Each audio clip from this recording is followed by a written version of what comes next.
Hey, Umar, where's the school you promised? And Umar, where's the school you promised? Hey, Umar, where's the school you promised us? We're still waiting for that school. Hey, Umar, where's the school you promised us? Where's the school? Is the school gonna open, Umar? Where's the school? Is the school gonna open, Umar? Wait, you think I'm playing? Y'all hear that? Where's the school? They're still out there. Oh, good Garvey's great. What am I gonna do? I tricked off all that money. Think. I tell them we applied for our certificate of occupancy, but the city turned us down. Yeah. All right, everyone. Thank you so much for tuning on in. Thank you for your patience as well. We got a lot to get into today. Actually, this whole week, we got plenty to get into. Shout out to everyone trying to click the fresh chat. Thank you guys so much. Let's go. FDMG is coming. FDMG is coming. FDMG is coming. It's coming. FDMG is coming. FDMG is coming. FDMG it's coming. It's coming. It's coming. It's coming. It's coming. It's coming. It's coming. It's coming. It's coming. Oh, it's coming. FDMG is coming. FDMG is coming. Thought his personality be twerking. It's twerking.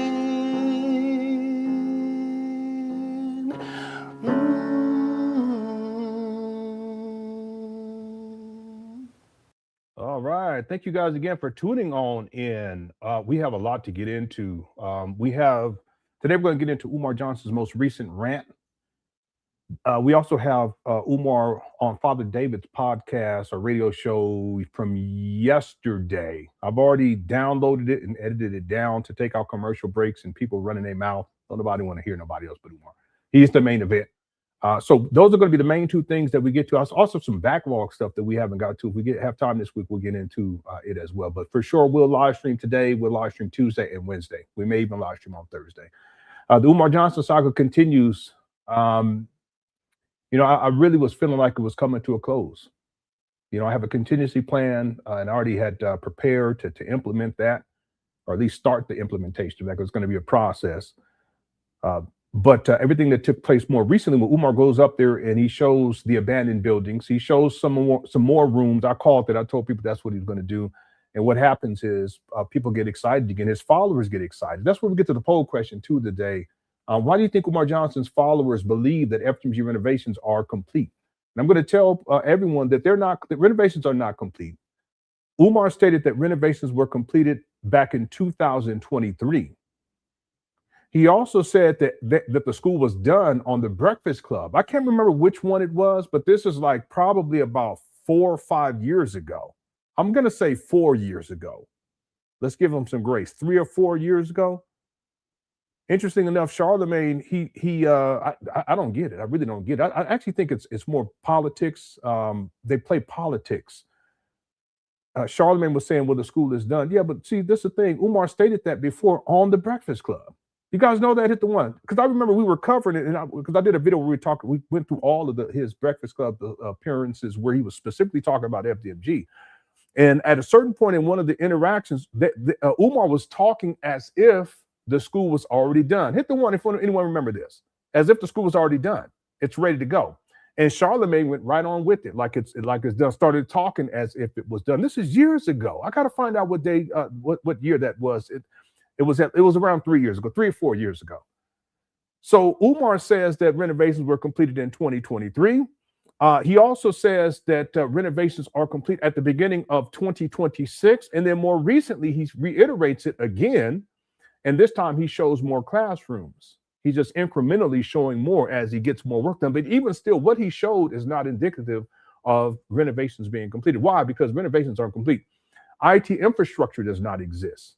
The mold situation is also, mold remediation is part of renovations too. We're going to, if we have time this week, and we should, I'm going to put together a brief presentation for you guys, visual, where we look at video evidence of the mold on the inside, not just the mold on the outside. Umar hasn't fixed those issues. There's a whole lot of other stuff. I did a little bit of research too. People sent me some information. Francisca sent me information, or someone who sent me information who reached out to an expert who deals with health concerns in buildings. I can't remember the title of the person's position, but what they were talking about was how a mold is a serious issue, and based upon what they saw, the video evidence that they saw of these abandoned buildings. But also they talked about, even, because I even brought this up years ago, even the ductwork. So you have HVAC units, but then you have it connected to these ducts, and the ducts push the air, or they're the pathway for the air to circulate.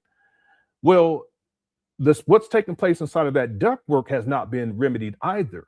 Mold spores and who knows what else is in there. All of that has to be cleared out and cleaned out. In some cases, probably needs to be replaced. It would probably be cheaper just to take it all out, tear it all out, and replace all of it. Umar hasn't remedied that. And there's reasons why it's a problem here in 2026 and in 2025, 2024, 2023, 2022, 2020, 2019, 18, 17, and 16, because these buildings have been abandoned. They've been boarded up with water incursion on both sides of the street. And so you have water, you have heat. You know, when it gets warm, you have high humidity. Okay, that's a breeding ground for mold, mildew, and all kinds of other stuff. So these are the issues that people who have been following this on the periphery, what I'm talking about is individuals who don't know what goes into all of this and haven't done their proper research, including many Umar Johnson followers. They have no idea. So when Umar shows this last week, and he's walking through certain rooms, they assume that everything is done. No, there's a whole lot more, I'm just speaking on a couple of things right here. So Charlemagne goes and he reposts what Umar, at least part of the video where Umar Johnson is showing some of these rooms, and as if it's done. No, they're not done. And Charlemagne should be ashamed of himself, because their platform, they have brought on many scammers, including Umar, over the years. And to keep going with it here in 2026, that's diabolical, in my opinion. I think, like, what do you really have to gain for doing that? You got plenty of money. So what's really going on here? Same thing with Dr. I forget his name. He's from out in Philadelphia. Umar be taking shots at him too, but he continues to defend Umar. I'm gonna tell y'all, men out there, if you have men who are disparaging you, disrespecting you, going at you, and has done it for years, you shouldn't be online defending them. That, in my opinion, is cowardice. Okay, what kind of men do? Well, I don't get that. I don't get that at all.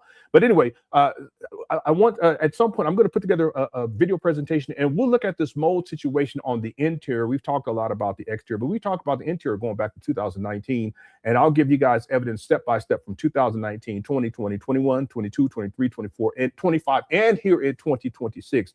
And then I'll bring up some research information so we can all take a look at and see how serious this issue is. And you can't say that renovations are completed if you have serious mold issues, and the mold issues inside these abandoned buildings. Umar shouldn't even be up in there, okay? But he will get up here and he will pretend as if renovations are complete. And the question becomes why? Well, because he needs money. That's why.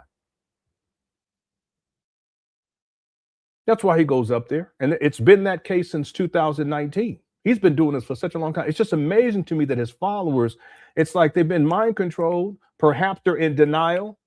Perhaps they don't know the facts, or all of the above. So that when Umar plays this little game, and it's really just a game, he goes, it's like he shucks and jives. They fall right into it, and they believe that somehow renovations are complete. And they get excited again, and then no school is on the horizon, no grand opening date is on the horizon, and then after time they forget that he told them that renovations were completed here in June of 2026. He also said that in February of 2026. He also said that on the Breakfast Club about 3 years ago. He also said that on August, I can't remember what day it was, August of 2023. So which one is it? And I wouldn't be surprised if in another month, as Umar Johnson says, he does it again. And his followers who didn't hear him, or if they forgot that he said it back in 2023 or in early 2026 or later in 2020 or on the Breakfast Club back in the day, they'll get excited all over again. that gets us to the poll question. Why do you think Umar Johnson followers believe that FDMG renovations are complete? 4% said because of mind control. 16% says because they are in denial.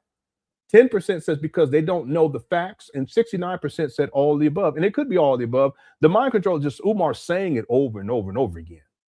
And people start to believe it. They haven't done their due diligence. They haven't done their research. They haven't looked at the video forensics. They just assume that because Umar said so, that is true. But Umar's a pathological liar, like Cheyenne Bryant is a pathological liar, but people still want to believe. They are in denial. Yes. In some cases, people see the evidence. They've seen the evidence. They know that the truth is that Umar Johnson, the renovations are complete and there is no school on the horizon. It's so, I mean, Umar doesn't even have money to pay faculty and staff. So what are we talking about? There's no cafeteria. What are we talking about? There's no IT infrastructure. What are we talking about? The furnishings of a school, a legitimate school in 2026, I mean, hundreds of thousands, if not millions of dollars, it's millions of dollars, still need to go into these trap bandos before they can get up to code and everything is furnished so that school can open. And fundamentally, you have to have students. There are no students. So what are we talking about here? And in the face of all of that and much, much more, we don't have to get into all of it because we got a video to get into, people are still in denial. So mind control plays a factor, denial plays a factor, and then because they don't know the facts, they haven't done their due diligence and they haven't done their research. And that's one of the biggest things dealing with this Umar Johnson saga for anyone to do is to do your due diligence and do your research. Okay? I present plenty of information here. There's other people who've covered Umar, who report on Umar. They do a fantastic job. All the information is out there, but you can do the research yourself. And you will realize if, in fact, you're not in a state of mind control, you haven't endured the brainwashing of the Umar Johnson cult, if you are willing to admit the truth as opposed to being in denial, and if you truly pursue the facts, the truth, what's going to happen is you will realize very quickly that this is nothing more than a long con. And it's amazing that Charlemagne is still defending this foolishness. We can go back to the video that we watched last week where Umar's walking through, and we can look at all types of evidence that's there that shows you that renovations is not complete, including the floor itself. It's warped. Okay, that's a renovation issue. And that's it. Within the first 10 seconds of watching that video, people should have recognized that, including you Umar Johnson followers. And then you would say, wait a minute, renovations can't be complete. Because listen, it's not going to pass inspection just on that basis alone. The black mold on the outside, it's not going to pass inspection. They even got to go in. The mold situation on the inside, that thin layer of, it looks like white dust, but it's like particulates. Okay, that's actually mold. And it's all throughout the building, on both sides of the street and including the other gym. But renovations are complete? No. The school is done? No. By the way, before we get into the school is a place of learning. It's not abandoned buildings that are still sitting on the vacant property list. Buildings that Umar shouldn't even, health-wise, he shouldn't even be up in here. Those are not schools. So no, renovations are not completed. Umar lied, just like he lied in the past about renovations being complete, and yet people still want to believe it. Okay. Listen, we're going to be dealing with facts here. All right. By the way, I want to say something else before we get into the show for today. And if you enjoy the show at any point, make sure you hit that like button. Our goal is 500 likes during this live stream. And make sure, if you have some time, to get your vote in on the poll question. Why do you think Umar Johnson followers believe that FDMG renovations are complete? One thing that I noticed more recently, and this tends to happen, I've been at this for a very long time, and I see the pattern, is that whenever Umar fools his audience and his followers into thinking that FDMG is coming, I start to get an influx of people on my YouTube page defending Umar. Okay, and I want to just let you, in some cases, like they're belligerent. It's just what one young lady, the way she was talking, I just said to myself, it's so unbecoming for a young lady to be talking like that. I'm old enough to be her father, but that's not even the point. The point is that why are you talking like that, defending this scoundrel? And you're supposed to be a young lady. But you see, this is what happens when Umar plays his audience. He plays them like a fiddle. He's a master manipulator. And that's precisely what has happened when he shows this video of these abandoned buildings again. Okay? So I just want to be clear about something. You Umar Johnson followers, I've been at this for a very long time. And one thing that you will have to, well, you're going to have to admit two things. One thing is that intellectually, you can't fuck with me. That's number one. Because if you did, you wouldn't be able to believe this foolishness and be able to want to defend it in the first place. Okay? And that's not a statement of arrogance, it's a statement of fact. But number two, for you Umar Johnson followers, there's nothing that you can tell me that I haven't already heard from you Umar Johnson followers, because it's like a cult in this sense that you guys repeat verbatim the same shit over and over again. Years ago, and some of you guys may remember this, hit the one, we put together a top 10 excuses made by Umar Johnson followers. I want to read that to you guys right quick. We won't get into it. At some point, we'll dig a little bit deeper in. Number one, you didn't donate. So because someone doesn't donate, they can't research Umar and they can't report on Umar and they can't criticize Umar. Okay, that makes no sense.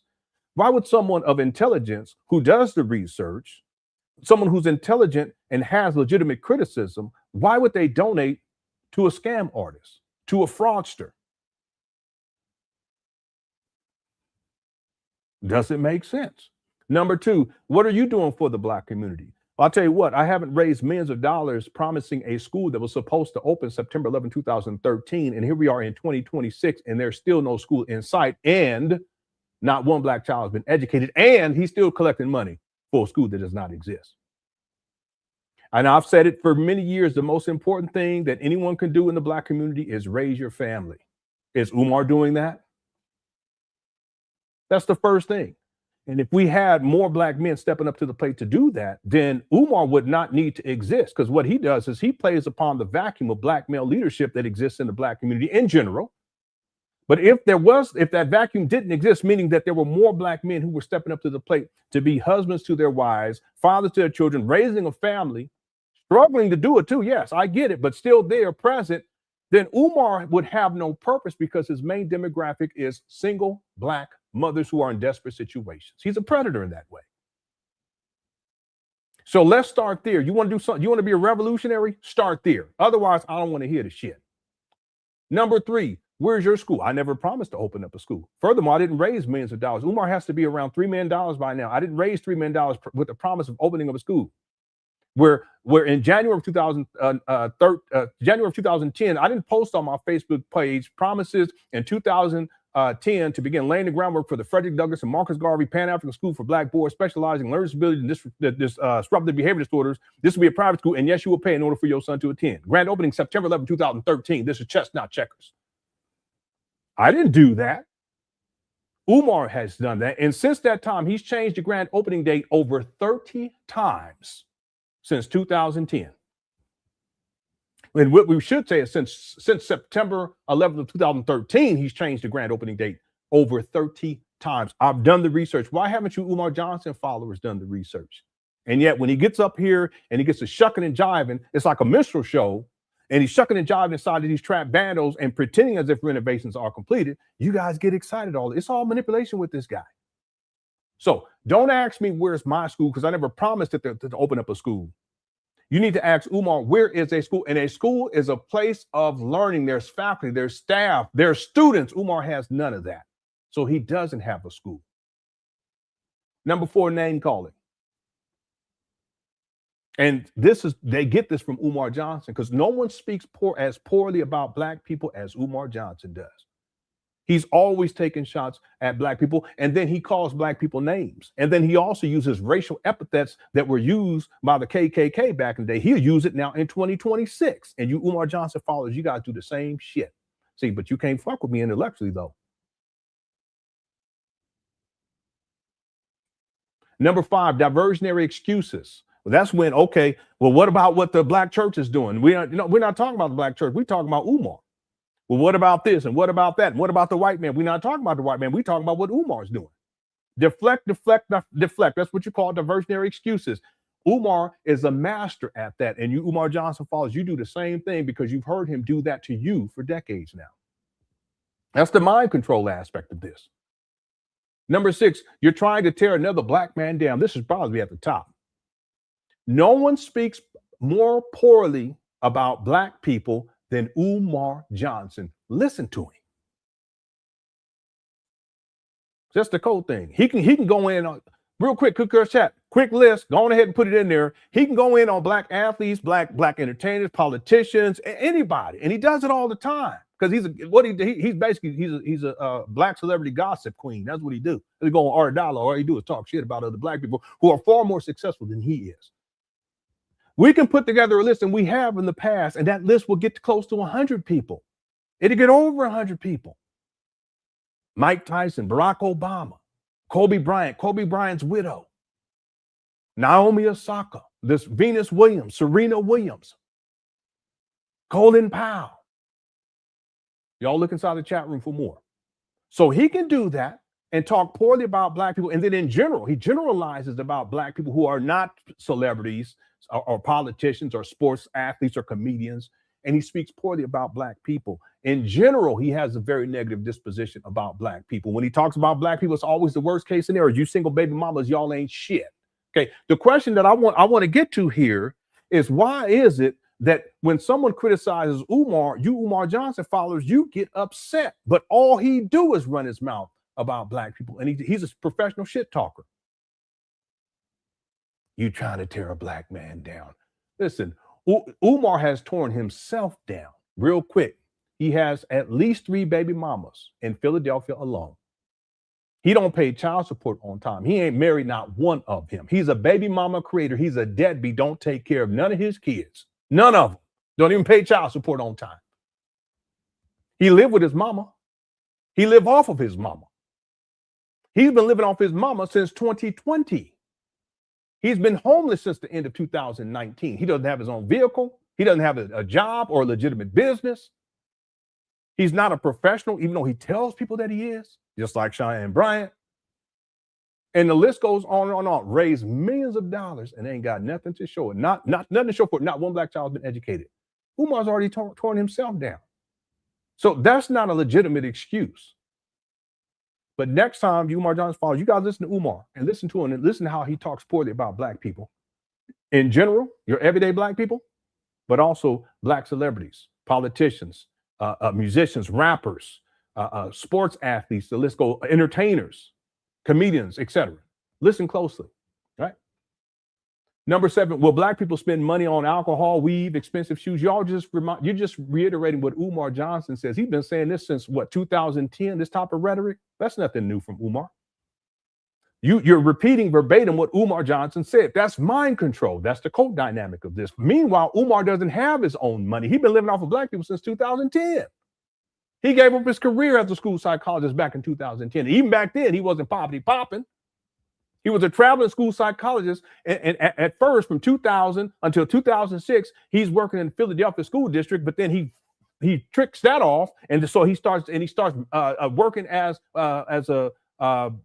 he claims as a school principal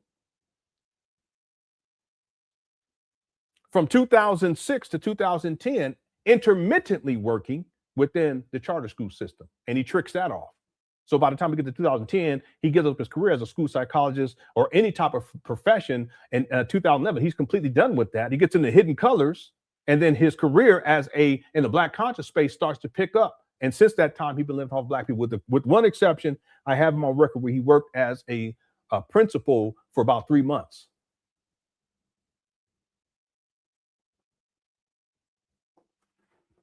But he's worried about what black people are doing with their money. Why is he so worried about what black people are doing with his money? With their money, because he ain't got his own. He wants that money for himself.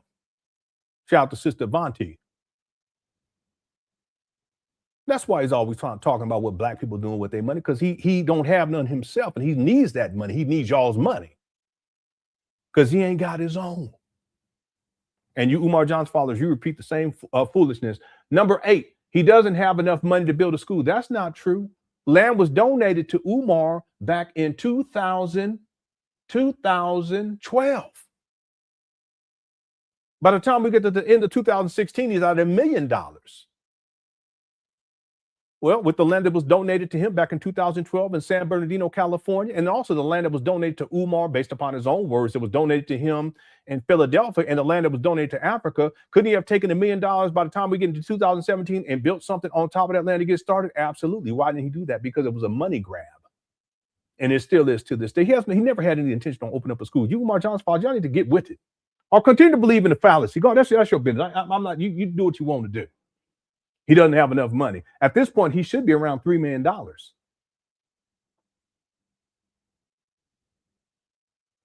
That's more than enough money. $2 million more than enough to get started. $1 million more to get started, especially if you had land donated to you back in 2012. Number 9, white supremacy is trying to stop him. Listen, white people ain't worried about Umar. They're not worried about Umar. Because he's not impacting the white community at all, not in a negative way. Not like he's the type of negativity he's brought into the black community. So divisive, lying, scheming, giving false information, quoting fake stats that he creates out of his own mind to paint false narratives and make black people feel as if everyone's out to get us and that we're perpetual victims. White people ain't worried about Umar. Now, I will say this. More recently, more white people are taking notice. The largest society is taking notice. And I'll propose that that's one of the reasons why Umar's gotten his lazy ass back up here to try to pretend as if he's getting the school going.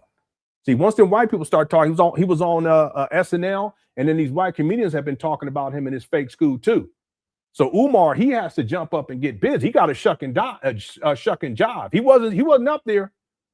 We were talking about that. Why ain't Umar up there this year? He's only been up there about 4 or 5, maybe 6 times this year. Remember that? But then all of a sudden, when the white people start taking notice, they start saying his name about this FDMG school scam. Umar up there shucking and jiving. That's not by accident. So no, it's not white supremacy trying to stop Umar. Umar's stopping Umar. And then finally, it takes time to build a school. Well, how much time does it take? Again, in 2010, Umar said the school was open September 11, 2013. It's 2026. How much time does it take? That's 16 years ago. He conceptualized this back in 2004. That's 22 years ago. But again, you Umar Johnson followers, you haven't done the research. All right. Those are the top 10 excuses. And we can go down and break each one down. I'll give you guys more examples of that. And I can pull up some receipts and show you guys top 10 examples. Okay. Listen, I want to say this before we get into the show. You Umar Johnson followers, it makes no sense in 2026 for you to be making excuses for a man that has raised over, he has to be around $3 million. In and around $3 million, and not one black child's been educated. Meanwhile, he don't take care of his own kids. It makes no sense at this point. Now, I can see it back in 2019 when he acquires these trap vandals. 2020, I can see it too. 2021, yeah. 2022, not so much, but this is 2026. We're halfway through the year. At some point, y'all gonna have to wake up, or don't. That's up to you. Okay, poll question. Why do you think Umar Johnson followers believe that FDMG renovations are complete? 4% said because of mind control, 18% said because they are in denial, 10% said because they don't know the facts, and 67% said all of the above. Make sure you get your vote in during this live stream. Okay. Let me do these super chats right quick, and then we'll get into the main video for today. Shout out to everyone inside the Cook Chat. Okay, and if you guys enjoy the show at any point, make sure you hit that like button. Okay, we've already got 930 people. If everyone hit that like button right there, we'll be at 930. It's not going to happen, but I'm just letting y'all know what we can do as a community. All right. Okay, let me do these super chats real quick. Fi Taylor says, peace to everyone. Peace to you, Fi Taylor. Thank you for being a member for 8 months. By the way, I'm working on the next episode of the documentary. Okay, I'll let you guys know probably the next couple of days when I'll be premiering it. Okay. About 35 minutes into it, somewhere around there. Thanks, Fi Taylor. Goddess Noel says, Ifatunde Ogotande. They're going all the way. Nixon 5. Yeah, the game is it may be on already. I'll give some updates on that during the live stream too. That's the thing. I usually watch the NBA finals. Listen, we here. We got to get it in. But I'll update people as we get. I'll give you guys a score a little bit later on. Thanks, guys. Ifatunde Ogotande. They're going all the way. Nixon 5. Yeah, if the Knicks win it, man, it's going to be incredible because they haven't been back to the finals. I think since didn't they? I think they played Houston, right? They played Houston one year. That was when they had Patrick Ewing, Allen Houston. I can't remember that other guy, the other shooting guard. He might have been a point, but no, he was shooting guard, and he was really messing up. They had a really good team back then. I can't remember. I can see them in my mind. I just can't remember the names of all the players from back then, but that was a long time ago. Anyway, we'll see what happens. Thanks, guys. Noel. User 225 says, shout out to my competitive Shango eating.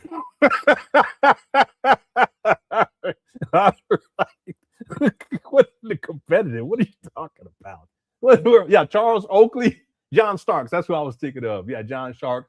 I don't think was Latrell Spiro playing for them I don't think he was playing for them at that time. Yeah, I don't think he was. I can go back and look, but Latrell Sprewell is one of my favorite. Well, someone else said it too. Sprewell, yeah, Mason, rest in peace, because Mason passed away. Yeah, someone says that is a great team. Yeah, but they was facing the Rockets, and they had a really great team. Akeem was he was destroyed. Yeah, someone said it was in 1994, somewhere around there. Anyway, yeah, it's been a long time. So over 20 years. So that'd be great for the NBA. It'd also be great for New York if they win. It looks like they will. Okay. KSJ says, hi, as a teen, I'm 24 now. I found it strange that Umar mainly streamed outside. It made me question the adults who lack critical thinking skills. Yeah, this is something we've brought up many times in the past. And even when Umar made the announcement that the renovations were completed back in 2023, we were asking the question, well, why isn't he showing it? He never showed it. And the reason why, because it wasn't completed. Now, in February of 2026, he says that renovations are complete again. And when he did that, he wasn't inside, he was outside again. And we asked the question, why didn't he go inside and show it and gloat? He didn't do that because renovations were complete. Now, what happened was, and I said this, Umar, this is what I mean by critical thinking skills. Umar, he puts himself in a corner because he's telling people that renovations are complete. So he can't go back in there unless it appears as if renovations are complete. So we were wondering, when is he going to go in there and actually show it? And I said to people, I said, what's going to happen is over the next couple of months, it could be a next month or two, he's going to steadily get work done in there so that he can go back in there and then pass off whatever work he's gotten done since he made the announcement, which was a lie. He can pass whatever work he's got done off as if renovations are complete. And I said, he's going to do it incrementally. He'll show a little bit more, a little bit more, a little bit more. Well, we've seen that already now. And there'll probably be a time in the near future where he gets a couple more rooms to look presentable. It's not the renovation of complete. It's far more complex than what people think. Okay, but he'll show a little bit more, and he can carry this out for the next 6, 7, 8 months, a year. Who knows? Okay, but again, critical thinking skills. Why is it that Umar's always outside? Back in 2019, when he acquired these trap banners, I told people the first thing he should have done is set up a little area inside of one of these rooms. It's amazing. Why does it take Umar over 7 years to get a room to at least look presentable? Why didn't you do that first week, first month back in February 2019? But that's what he should have did, and put a nice little desk in there, get a nice little chair, not live streaming inside of his mama closet. Don't do that. You know, be presentable, suit and tie, sit down, have your books sit up there, you know, nice little pictures of Marcus Garvey, Frederick Douglass, who's a bunny hopper, put him on the back of the thing. Get the RBG flag back there. And every single week live stream from inside of the trap bandos and he couldn't even do that. He couldn't even get Ethernet access. Anyway, it's a whole nother issue dealing with the IT infrastructure, even still to this day, 7 years later. But what that would do is it would show just the notion or the idea that he's serious, but also that he's professional about it. So why doesn't Umar, and he still doesn't have an office. I'm talking about like a legitimate office after 7 years and 4 months. Well, he's not professional. And anyone who thinks, if you think critically about that, that shows you he's not serious. And that's why it's dragged on. Okay, that first year went to 2 years, and went to 3, then went to 4, went to 5, went to 6, and now we're here 7 years later, and still he doesn't have an office. Umar's live streamed more outside than he has inside. He's live streamed more inside of his car than he has inside. He's live streamed more inside of mama closet than he has on the inside. He's live streamed more inside of out of hotel motel rooms than he has on inside these trap banners over the years. That's telling in and of itself. Again, critical thinking. Why is that the case? Because Umar's not serious. He has no intention of opening up a school. That should have been done day one. He should have had that set up. All right. Yeah, so you was a teen and you're 24 now. And see, there's people who they hurt, and I've been seeing these types of comments. They said, listen, I remember because people been talking about, because Umar, he said that renovations are completed, just like he said earlier this year, but he also said it back in 2023. He also said it on Breakfast Club back in the day. So people are saying, there's people who, because they've been around long enough, they says, I remember when he first was talking about this back in 2010. I was like in high school. Now I got a wife, I got 3 kids, you know, and it's still going to this day. All right, thanks, Cass, Jay. Louis Suck says, at this point, he should just go all the way. Go online and find pictures of kids in a class, make copies, and show them to the people interviewing him as proof he's teaching class. He might as well teaching class, might as well. He can even do it with AI. He might as well, because his followers are still going to believe the foolishness. I mean, what's stopping Umar from doing something like that? Nothing really, except he don't like dealing with technology. That's part of the problem. But he could legitimately, I'm not saying legitimately. He could really do some AI stuff to make people think that he has a classroom and there's children that's being taught and he has faculty and staff. Why not? I mean, he's pretending as if the school's is done. Notice he ain't shown the small gym. That's supposed to be part of it, right? He ain't even shown that. Because a lot of the trash and filth is still up over there. A lot of trash and filth that was a lot of what Umar, let me say this real quick. A lot of what Umar has done over the last 7 years is just move trash and filth and stuff that needs to be thrown out because he's a hoarder. That's another big issue. People tearing him down. He's a hoarder. Literally. Part of what he's done is he just moves trash, filth, stuff that needs to be thrown away, old chairs. He just moves them from one building to the next and into the gym. Then he puts them across the street. Then he brings them back over. Then he takes them back over. And he puts them in one classroom. And then he goes, I kid you not. This is what Umar Johnson has done over the years.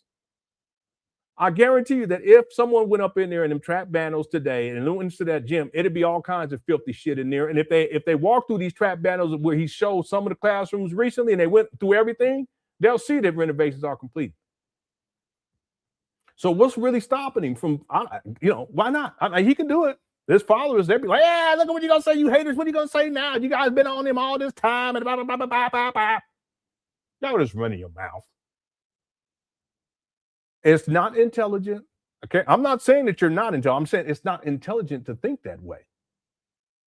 It lacks critical thinking skills, because if these shits was done completely, Umar would do a full walkthrough and would have done it day one back in 2023 when he said that everything was done. We're not even talking about here in 2026. Two times now in 2026.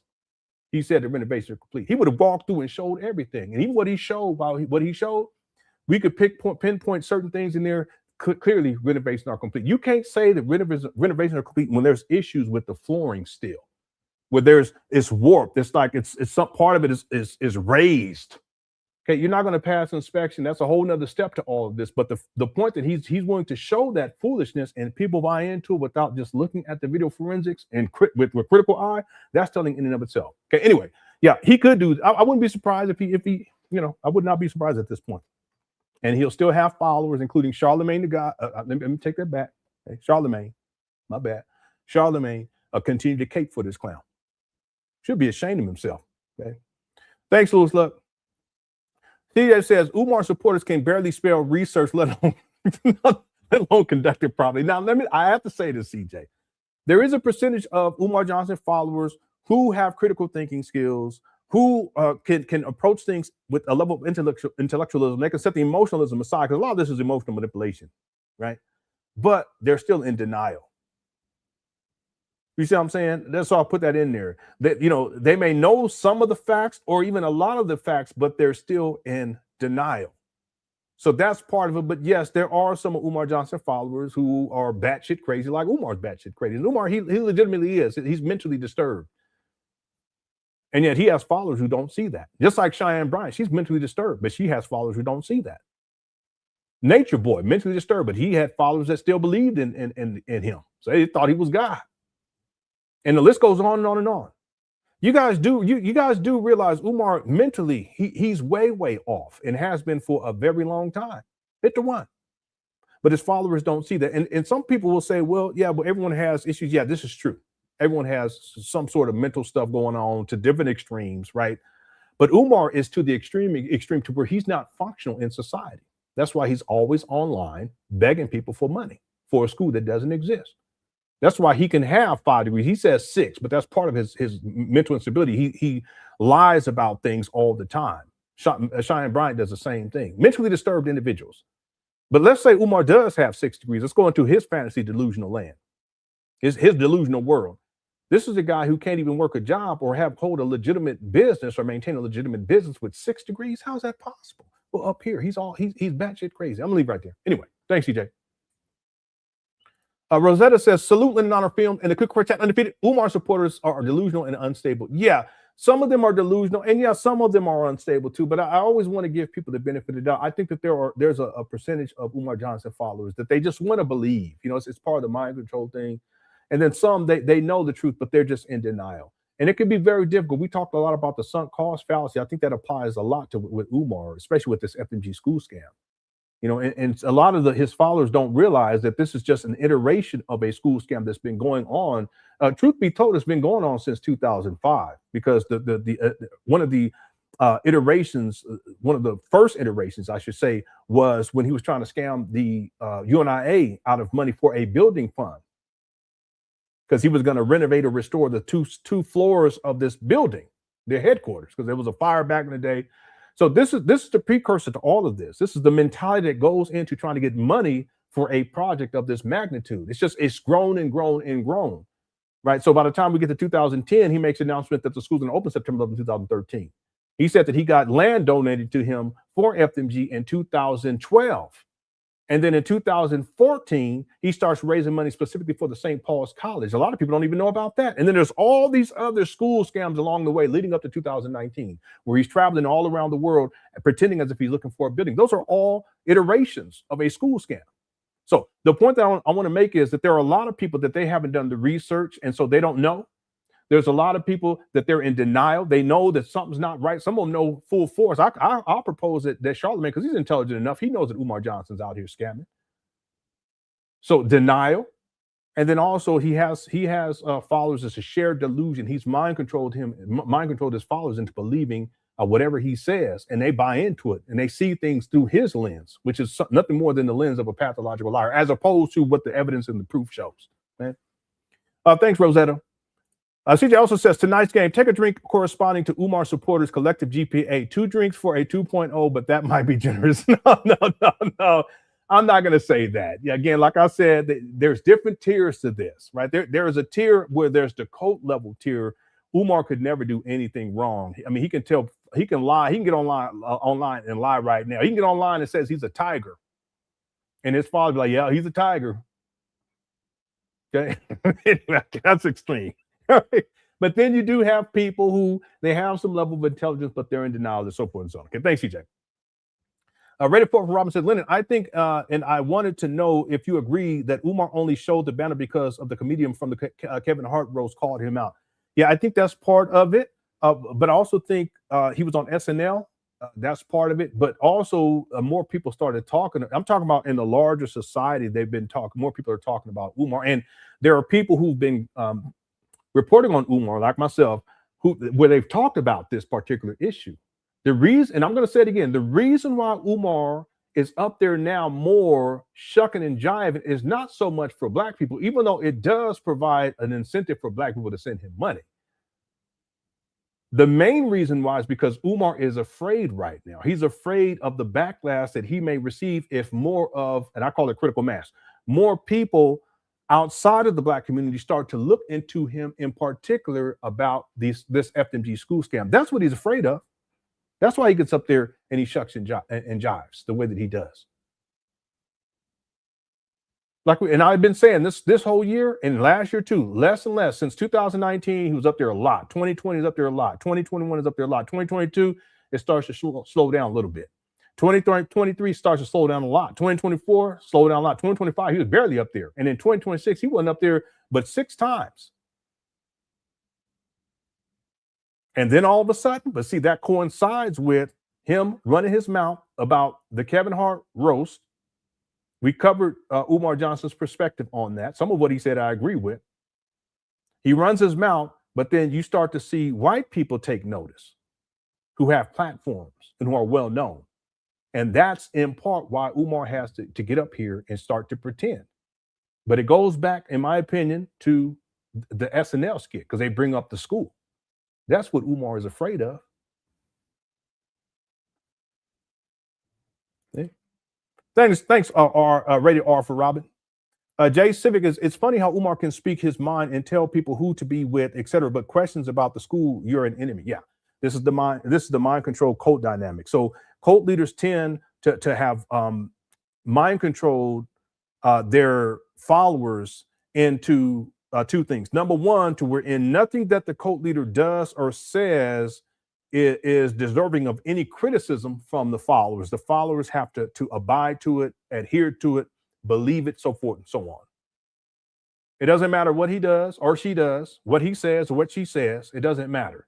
That they demand, there's a term for this. They demand complete loyalty.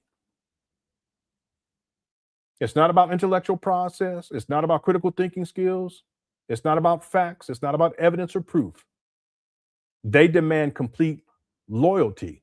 That's what Umar, he demands complete loyalty, including from his own donors and his followers, and particularly followers that ain't donated. You can't even come up to these trap bandos, as he says, once it opens, unless you donate it. So that blind loyalty is an aspect of this.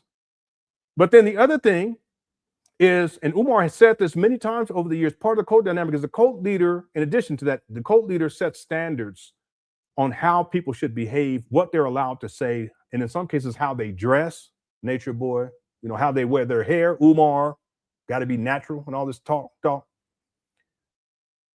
But part of it is that the cult leader sets the standard in the rules and regulations, and the rules and regulations and standards that the cult leader applies to his followers can be quite different than the rules and regulations and the rules that the cult leader, him or herself, follows. And if at any point the cult leader wants to change those rules for themselves, they can do that. Or if they want to change the rules for their followers, they can do that too, because no matter what, their followers are expected to provide complete loyalty. So in Umar's case, he's mind controlled and manipulated his followers in this way. And then what happens is that when anyone steps out of the realm of subservience or blind loyalty, not only will Umar Johnson check them, but in most cases, his own followers will check them. That's part of the cult dynamic. That's like in high demand religions, they do that, the shunning stuff. But it's even deeper than that. Umar has, over the years, many times weaponized his cult followers against his critics, including his own daughter. He's weaponized his followers against his own daughter. This was last year. So again, it's interesting because Umar, he can criticize everyone, including his own followers. But as soon as someone criticizes Umar, it's a problem, including to his own followers. See that? But see, that's when you get into the cult dynamic of this. Thanks, Jay Civic. Ms. Honey says, hey, Lenon, I know this is off topic, but I wanted to know, with you and your family being harassed by Umar and his followers, how are you still able to continue to take him down? Also, what was your first thought of Umar? Well, the thing is, for me, is that, and I've said this many times, and I've always been this way, I'm not going to be punked by anybody. See, right is right and wrong is wrong. And if someone is doing wrong and they expect me to just sit back and act like it's okay, they got something else coming. I've always been like that. Right is right and wrong is wrong. So there's nothing that Umar Johnson followers can do or have attempted to do that's going to stop me from speaking the truth about Umar. And there's all kinds of stuff. I had people call CPS on me and my wife trying to get our kids taken from us. Meanwhile, Umar don't even take care of his kids. People call my job trying to get, that's why I don't even tell people where I work at or what I do here in 2026. Because in the past, when I was way more open, I used to talk about my family, show my kids. I don't do none of that anymore because they called my job. Several people called my job, at least 3 of them, trying to get me fired. One person called my landlord trying to get us evicted. Who does that? I have the auto recording too, by the way. If I ever wanted to take this person to court, I would have a legitimate reason to. And if I played it for you guys would know who it is right away. I remember one time, I kid you not, I got a phone call from a police department. I kid you not.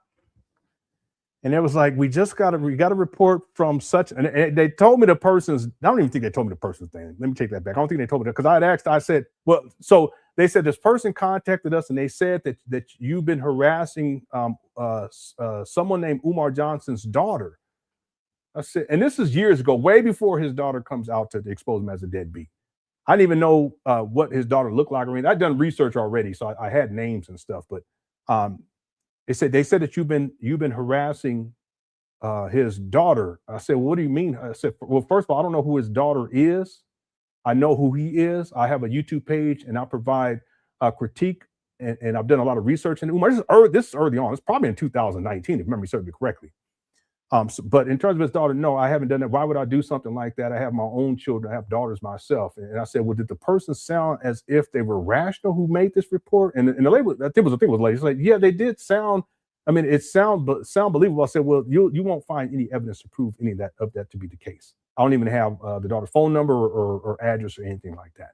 But the point that, and so after I talked with the lady, she I think it was a lady, because I gotten so many different phone calls from different people, if that makes sense to y'all. And this was so many years ago. By the time we got off the phone, she was like, okay, well, you know, I don't think there's anything here, but we have to follow up on these types of things. I said, well, I totally understand that.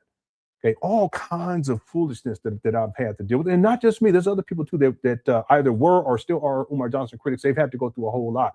But see, the way I look at it is right and wrong is wrong.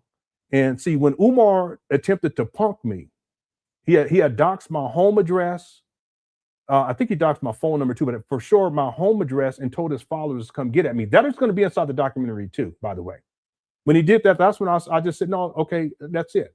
Okay, we're going to go until we done. And here we are all these years later. We ain't done yet. No man, I don't care who you are or what status you think you have on planet Earth, you're not going to punk me. All right. So that's number one. And then also, what was your first thought of Umar? Now, I had heard of Umar prior to 2014 because he was involved in the Black conscious space.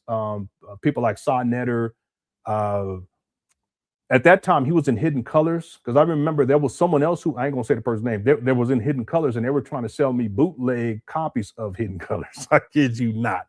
And I was like, no, I'm good. But anyway, Umar was in Hidden Colors. I don't think I actually saw, no, I haven't, because I haven't watched the whole Hidden Colors yet, but I knew that different people that was in there, like Dr. Valentine, Dr. Frances Cress Welsing, rest in peace. And I think, what's her name? I can't remember her other, Ali. Last name was Ali, but she'd been around from a long time ago. She was on shows back in the day, like Donahue and stuff. So I remember seeing them on, you know, and one time Dr. Valentine was on one of those shows too. He was in the audience, but he was there. But anyway, I remember all those people, and then Umar was kind of like the newer person on the block in the Black conscious space, if you will. And again, it all coincides. He ends his career. He gives up his career in 2010, about 2011. He's not working as a school psychologist. So I had known about him, and from what I saw, and I didn't see much of him because at that time I was more into like Dr. Valentine, Bobby Hemmett, there was another guy too. Even Kaba too. I was into Kaba, but there was another guy too. He passed recently, but he would talk about aliens and black aliens and all. I can't remember his name right now. Anyway, I didn't know much about Umar. From what I saw, he seemed as if he was well spoken. He seemed as if he had himself together, because back then he would dress the part more so than nowadays. Now he just looks like a bum from Philly. But what happened was in 2014, someone sent me on my Facebook page, they sent me a link to Umar Johnson's promo video where he's asking for donations for the St. Paul's College. I played it many, many times. And when I was watching, I said, something's not right. He doesn't have a team. He's not proposing a plan. He's asking for money. There's no board of directors. It's just him. And if you're going to try to purchase a college, you have to have a full team, you know, lawyers on deck. You know, you'll have people who are going to be advisors on deck. You're going to have people who have done something like this before. You know, teachers, right? The list goes on and on. You would have all that, but he didn't. It was just him, and that's when I said something's not right about this. It seems like it's a scam. And so here we are, all these years later, and yeah, it's a scam. Okay. All right. Thanks, Miss Honey. Yeah, we're going back in time. Okay, the memories. David says he may not have an office, but at least he has a whole IT team. There's no IT infrastructure, and that should be part of the renovation process. Okay, part of that would be that they would build the backbone that does not exist. He's shown the server room, or the sometimes they call it the server closet. He's shown that, and it's just a bunch of cat wire hanging out of all the place. And then there's a server rack in another room that has some shit on it, probably from 2005. I don't know. But the point is that all of that and all of the equipment, right? Everything's going to be, that needs to go into the IT infrastructure. That has to be built from the ground up, ordered from the ground up. He needs an IT specialist to come through and put together a plan in terms of connecting everything. Okay, they have to have some Ethernet cables throughout the building. They're going to have wireless access points too, and there's a whole lot of other stuff. They're going to have to get software. They're going to have to get computers, tablets. They're going to have phones. Everything's that in terms of infrastructure, dealing with IT infrastructure, data servers, if you will. The list goes on and on and on. He's going to need an IT team to come through and put a plan together. That's something that we were trained on how to do it. I mean, the truth is that it's normally not done by one person. You have people who specialize. Right. And because it's a school, yeah, it's going to need to be more than one person, because it's not just for the small building. It also has to be implemented inside of the larger gym. It also has to the local area network, but then also the plan has to be that it's going to have to be advanced enough, if that makes sense, so that once Umar opens up the other side of the street, that it's also going to be able to impact the other side of the street as a total IT infrastructure. Umar he has no clue. No clue. That's what I'm saying. He gets up here, he shucks and jives, talking about renovations are complete. That's part of renovation work, because the backbone there is no backbone for these buildings. Now, and I haven't researched, but it's probable that they have cable coming into the building. See, he's gonna have to go into a contract with the ISP, the internet service provider, and they're going to have to come out and do some renovation work too, so that he's operating with fiber optics. So he's going to be running a school. Umar has no idea, and that's just to get started. Hundreds of thousands of dollars. I don't even know how many man hours. That's what I'm saying. It makes no sense for Umar to put panels up inside of the back up when he has no IT infrastructure, because when the IT team comes in, they're going to be running cable up there, the Ethernet connections, and then down the walls at a certain point. Yeah, he got a whole IT team. They put an S and an H on top of that, and then you go. That was playing. Thanks, David.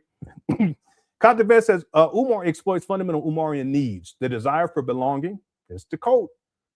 Certainty, that's the code. And purpose, that's the code. You're absolutely right. No longer how long it takes to open the bandos. And I've seen this too from Umar Johnson fathers. It doesn't matter how long it took him to get these abandoned buildings done. Well, let's be clear. Let's be clear. The abandoned buildings aren't done in the first place. So let's stop with that. But see, at some point, you have to reach beyond the mind control and the code dynamic of this, and you have to set standards. And it doesn't take a person, since 2010, it doesn't take a person 16 years to get something started, especially when he was at $1 million in donations at the beginning of 2017, according to his own words. And in 2012, land was donated to him. I can provide you, I can show you guys a receipt right now that Umar posted on his Facebook page. It was in San Bernardino, California. What that means is that he could have taken that money, that $1 million that he had in 2000, at the beginning of 2017, and built something on that, because the land was donated to him, built something on that land. Why didn't he do so? Or the land that was donated to him in acres that was donated to him in Pennsylvania, Philadelphia. Why didn't he do that at a certain point? So we have to set standards, because what happens is, and what has happened with Umar is, he's just moved the goalposts over and over and over again. Then he says that other people are moving the goalposts. Okay, that's what I'm talking about. He's delusional. He's moved the goalposts, not just the grand opening dates. He's changed the grand opening date at least 30 times since 2013. But also he's moved the goalposts in terms of what he promised. Initially, it was supposed to be a boarding school for boys and girls. Now it's these trap banners in Wilmington, Delaware for boys. And here we are, 16 years since he made the announcement that the school was going to open September 11, 2013. We're talking 12 years since he started raising money for the St. Paul school scam. And we're talking 7 years and 4 months since he acquired these trap banners. That alone is 7 years and 4 months. That's crazy. after raising millions of dollars, takes $400,000 to purchase these trap bandos. Where the rest of the money go? And not one black child has been educated? See, what standard are we setting here? There's no excuse. And again, Umar Johnson followers continue to make excuses. But why do they do that? Because it's the cult dynamic, it's the mind control aspect of it. Some of them are in denial. But part of it, too, is that the desire for belonging. They want to feel as if they're part of something. This is a delusion. And they want to feel a sense of certainty that Umar is going to save their black boys or save black children. He ain't dealing with no kids. He only deal with his own kids. It's delusional thinking. Come on, people, wake up.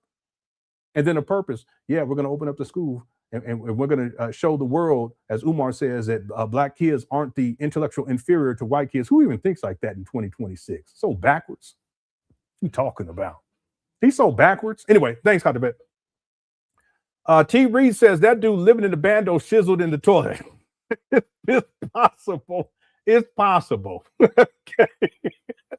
But we ain't going to get to that right now. Thanks, T. Reezy. And then East Point, thank you guys for all these super chats. We'll get to the main video. Umar cult followers in Charlemagne ignored his powder room comments. Absolutely. In the same video, they are celebrating and responding to, yeah, it's crazy work. Absolutely. But again, that's the cult dynamic. He can't do anything wrong. See, if Umar gets up there and he talks like that, no, let's change this, East Point. If anyone's child's principal, because Umar claims that he's going to be the principal, if their child's principal was up inside of a school talking like that, and how they was gonna get a paddle, and that, I'm sorry, my daughter right here, I'm gonna wait till she gets her beans. Go ahead, because I don't even want to hear that. Y'all hold on a second.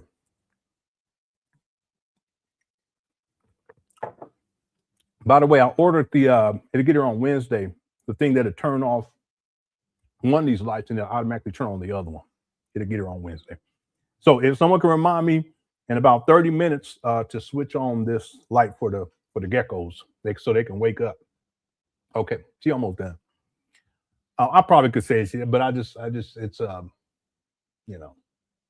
Let me give a quick update on the poll question. We have 851 votes so far. Why do you think Umar Johnson followers believe that FDMG renovations are complete? 5% said because of mind control, 19% because they are in denial, 9% said because they don't know the facts, and 67% said all of the above. And I'm gonna go with all of the above because it all applies. There's probably more reasons too. So make sure during this live stream, make sure you get your vote in. Okay, we'll have this up for about another hour or so, and then our goal for likes today is 600. We have almost 1,200 people already inside of the watching live. So I just want to encourage people, if you are enjoying the show, or if at any point you're enjoying the show, go on and hit that like button. We're at 389, so we're in really good shape to get to 500. Okay, so. Yeah, she's on the balcony. Okay, so what I was saying was that if any of y'all's kids, or even if it's your grandkids, if you saw their principal walking around inside of the school, okay, whatever school your child goes to, and they're talking about the mothers, your kids' mama, and how if they act up, they're going to get paddled. What would you think?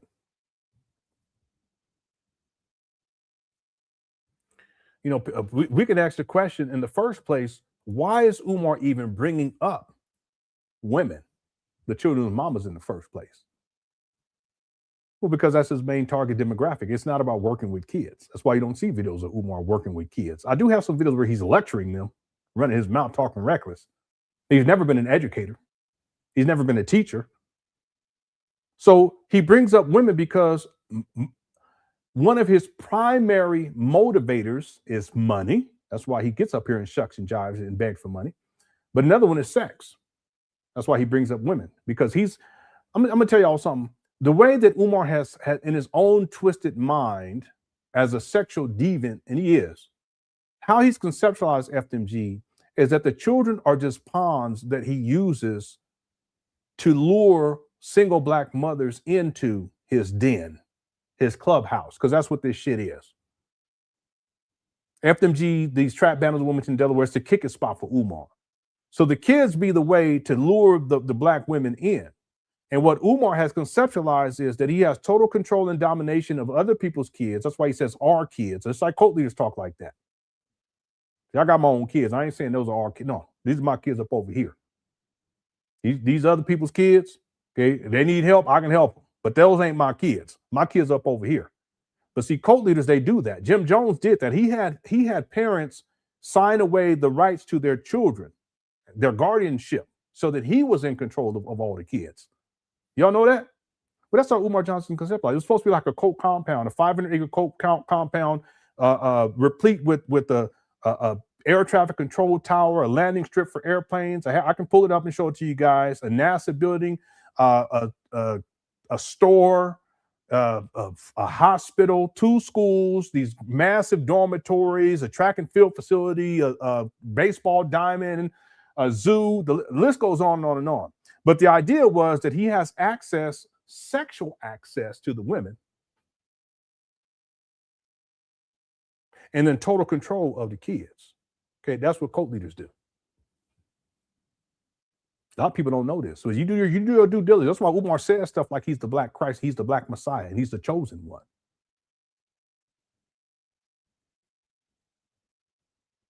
So now to bring it all together, East Point.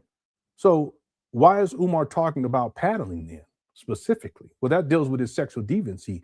He's into that, what do they call it? The BDSM shit. That's what he's into. And people, you into whatever you want to be into. Okay, that's whatever your cup of tea is, that's your business. What I'm getting at is that if you have someone who wants to have total control of other people's kids, well, I want them coming back home to you for you part of the problem. That's what Umar said. The boys and the girls, they stand with me in the dorms. Possessive of other people's kids, total control of other people's kids. Meanwhile, he don't take care of his own. Last year, he had his followers online go at his daughter, and she had a mental breakdown, and she was admitted as a result. Shortly after that, she becomes homeless and was homeless for a long time. She may still be. Umar ain't done nothing to help her, though.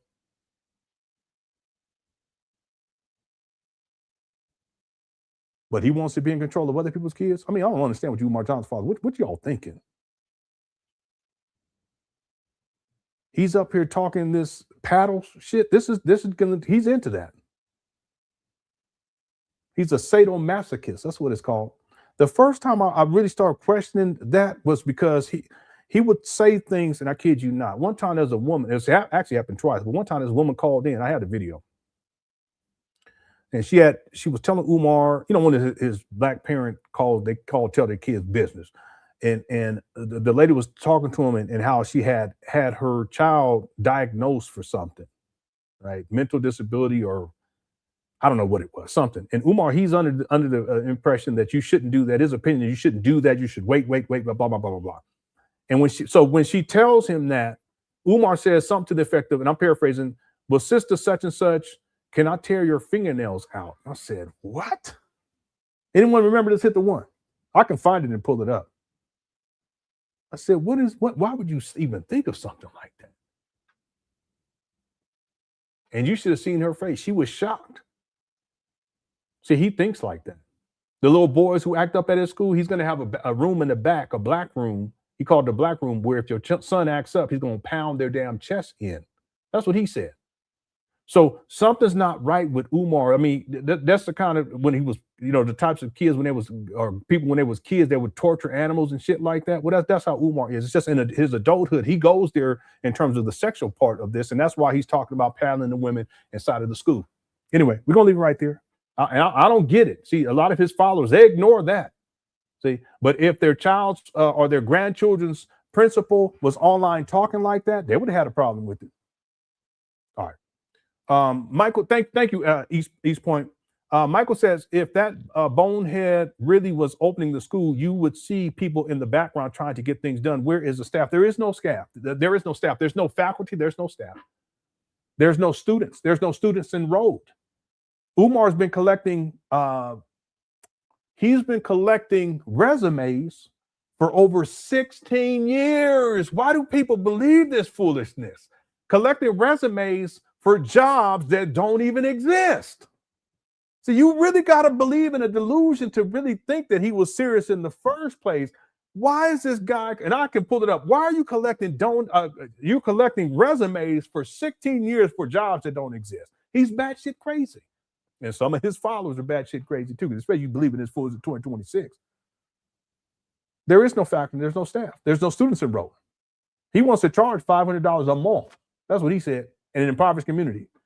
Somebody got up on here, I kid you not, and I was going to save the message and put it up here and break it down, but it ain't worth my time.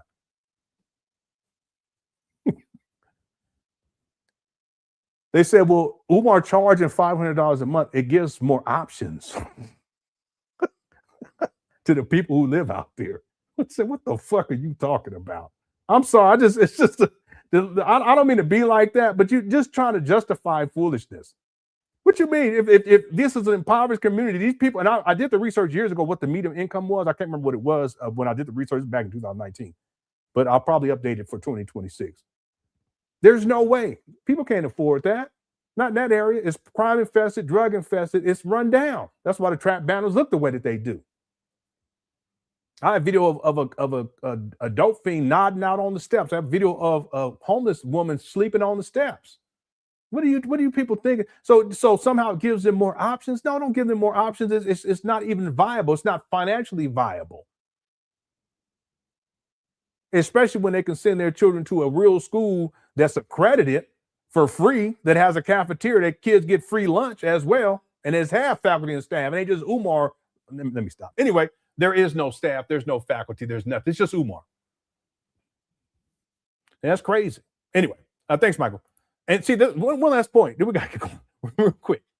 Here's the thing. Umar didn't have anything, no faculty, no staff, no board of directors back in 2010 when he made the announcement that the schools would open September 11, 2013. And he still ain't got none of that in 2026. Somebody make that make sense to me. Come on now, stop. Why y'all think this guy's serious about doing anything? He don't even have, in 2026, he doesn't even have a curriculum. He don't even have a mission statement. He don't even have a website for FDMG. He's never had an official professional website for FDMG. The closest thing was www.umarjohnsonschool.com or drumarjohnsonschool.com.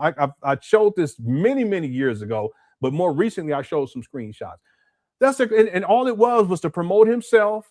It didn't have any professional information on there, and then a donation button, and then where they can send to his P.O. box the money. And here we are all these years later. Anyway, thanks, Michael. Goddess One says, y'all know how cheap Umar is. The school IT network is going to be a bunch of T-Mobile hotspots. No, it's not going to work, though, because they're not going to have enough bandwidth. There's no way. Once that 100 megabytes of data is used up, it's a wrap. That's crazy. And you know how these kids be on their phone. You know what I'm saying? Or even because they're gonna have Chromebooks. Umar thinks they're gonna have regular books. He still think like that.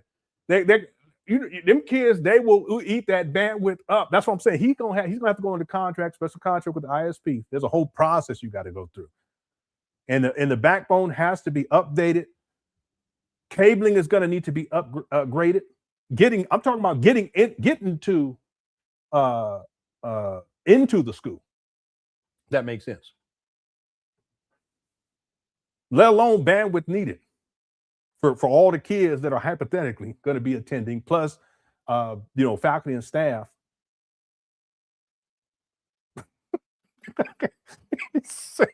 Said once that 100 megabytes of data is used up. That's crazy.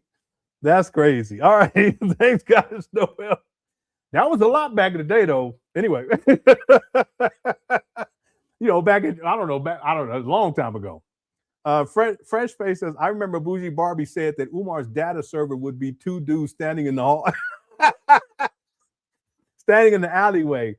I think about this from time to time.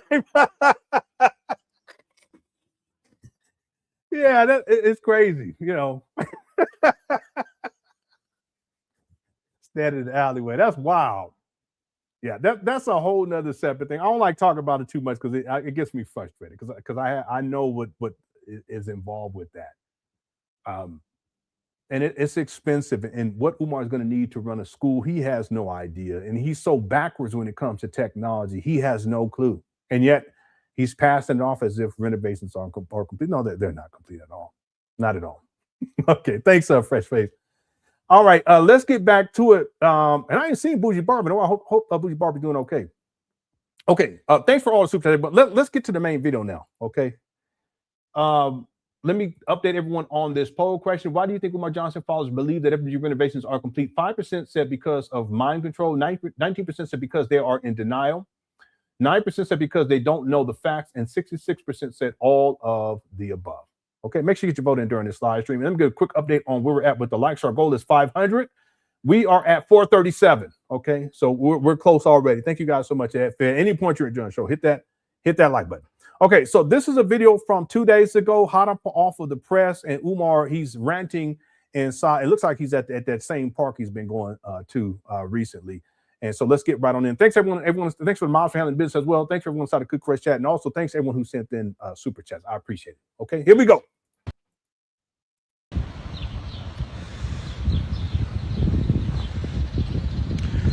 Peace and Pan Africanism. Peace and Pan Africanism. Peace and Pan Africanism, peace and Pan Africanism. This is your big brother, Dr. Umar Ifatunde Oguntade, coming to you live and direct from the state of Pennsylvania. Peace and Pan Africanism to my continental Africans. This may be another pork. I'm not quite sure. Black Mara says, hey, Len, when you get a second, check out your email, and next time make it 20. I got your email because I replied back. If you don't mind, if you give me the if you sign off on it, if give me the right to do it, I'll put together something to that track, because it's really, I don't want to say too much because it's really good. It's so good. I listened to it right before the show started, but I replied back. When you give me permission, I'll put something together. Shout out to Black Mario. Okay, thank you for the super chat. Let's go. Peace and Pan-Africanism to my Africans in Asia. Peace and Pan-Africanism to my Africans in Europe. Peace and Pan-Africanism to my Africans in Canada. Peace and Pan-Africanism to my continental Africans, my Caribbean Africans, my South Pacific Africans, Australian Africans, my South American Africans, my Central American Africans.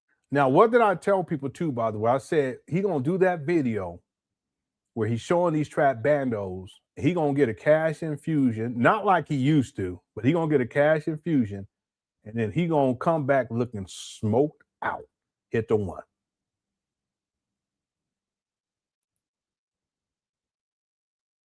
I told y'all. It happens over, and I've been at this a long time. It happens every single time. Umar gets money coming in. He smokes it out. I mean, he smokes it away. That makes sense. And then he needs more money to keep that going. So he gonna get back online soon after that, and he gonna be looking smoked out. But he's also gonna beg for more money, and the cycle continues over and over and over again. Anyone who's been around here long enough, you know this to be the case. Hit the one, and then here we are. Yeah, someone said he can barely open his eyes. Look at him, face all swollen. Africans. Peace and Pan-Africanism to my New York City Africans. Congratulations. It looks like New York is going to win the NBA Finals. So shout out to the Brooklyn Africans, the Bronx Africans. Okay, yeah, thanks, Black Mar. I'll put something together. Thank you so much. This really good, too. The Queens Africans, the Staten Island Africans, the Harlem Africans, the Philly Africans, the Atlanta Africans, the Memphis Africans, the Columbia. Memphis, back-to-back Memphis. Spurs are up 52-50 in the second quarter with 3 minutes and 55 seconds to go. Here we go. The South Carolina Africans, the Greenville, South Carolina Africans, my Louisville, Kentucky Africans, my Detroit, my Chicago, my St. Louis, my Kansas City Africans, my Nebraska, my Los Angeles, my Oakland, my Phoenix, my San Diego Africans. This is your big... No, don't do that. Don't do that. Don't do that, Umar. Look at him looking around. Brother Dr. Umar Ifatunde. I'm not going to keep y'all too long. Man, he looking bad. Man, I told y'all. Melanin is dripping again. Leo season is on the horizon. No, it's just you hot. You outside is hot. That's all. Rising. The melanin is dripping again. Leo. No. Stop with the melanin drip. Cut it. Stop. Season is on the horizon. The melanin is dripping again. Leo season is on. See him rubbing his nose? See? I told people he might start sniffing soon. We'll see. It happens every single. That's why I've been telling you, Umar Johnson followers, you've enabled this dope fiend. Okay, I know that's harsh to say, but it's the truth. You've enabled this dope fiend to self-destruct. He used the black plight and the black struggle. He's used the need for black children to receive professional services such as education. He's used the fears that single mothers have about their children against the black community in order for him to profit financially for the purpose of what?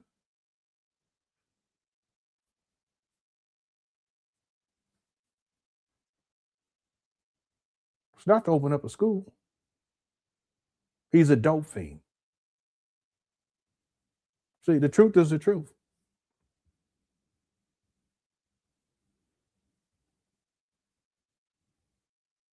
That's why he out here again for no good reason.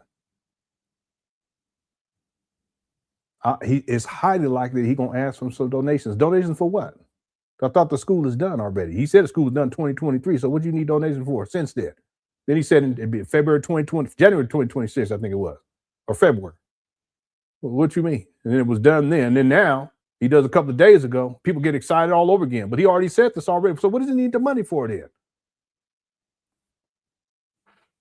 See, that's the biggest thing I don't understand about these Umar Johnson followers. There's a lot that I can kind of dissect, and I mean intellectually just dissect it. Like, this doesn't make sense. But this right here, you guys, and you donors in particular, you've enabled this guy to self-destruct. And not one black child has been educated. And y'all still ain't figured that shit out. All right. It's not rocket science. On the horizon, make sure you hit that PayPal. PayPal.me. Told you. See that shit? He ain't even said nothing yet. He ain't said not a damn thing except roll call, and then now he need money. For what? The school's done, right? What you need money for? I ain't mad. I'm just getting me something to drink. I put some ice in my cup. I don't want the ice to get all the way iced out. You feel me? If that makes sense. What you mean? I mean the ice won't get iced out. You sound like Umar. You been smoking crack? No, I don't partake.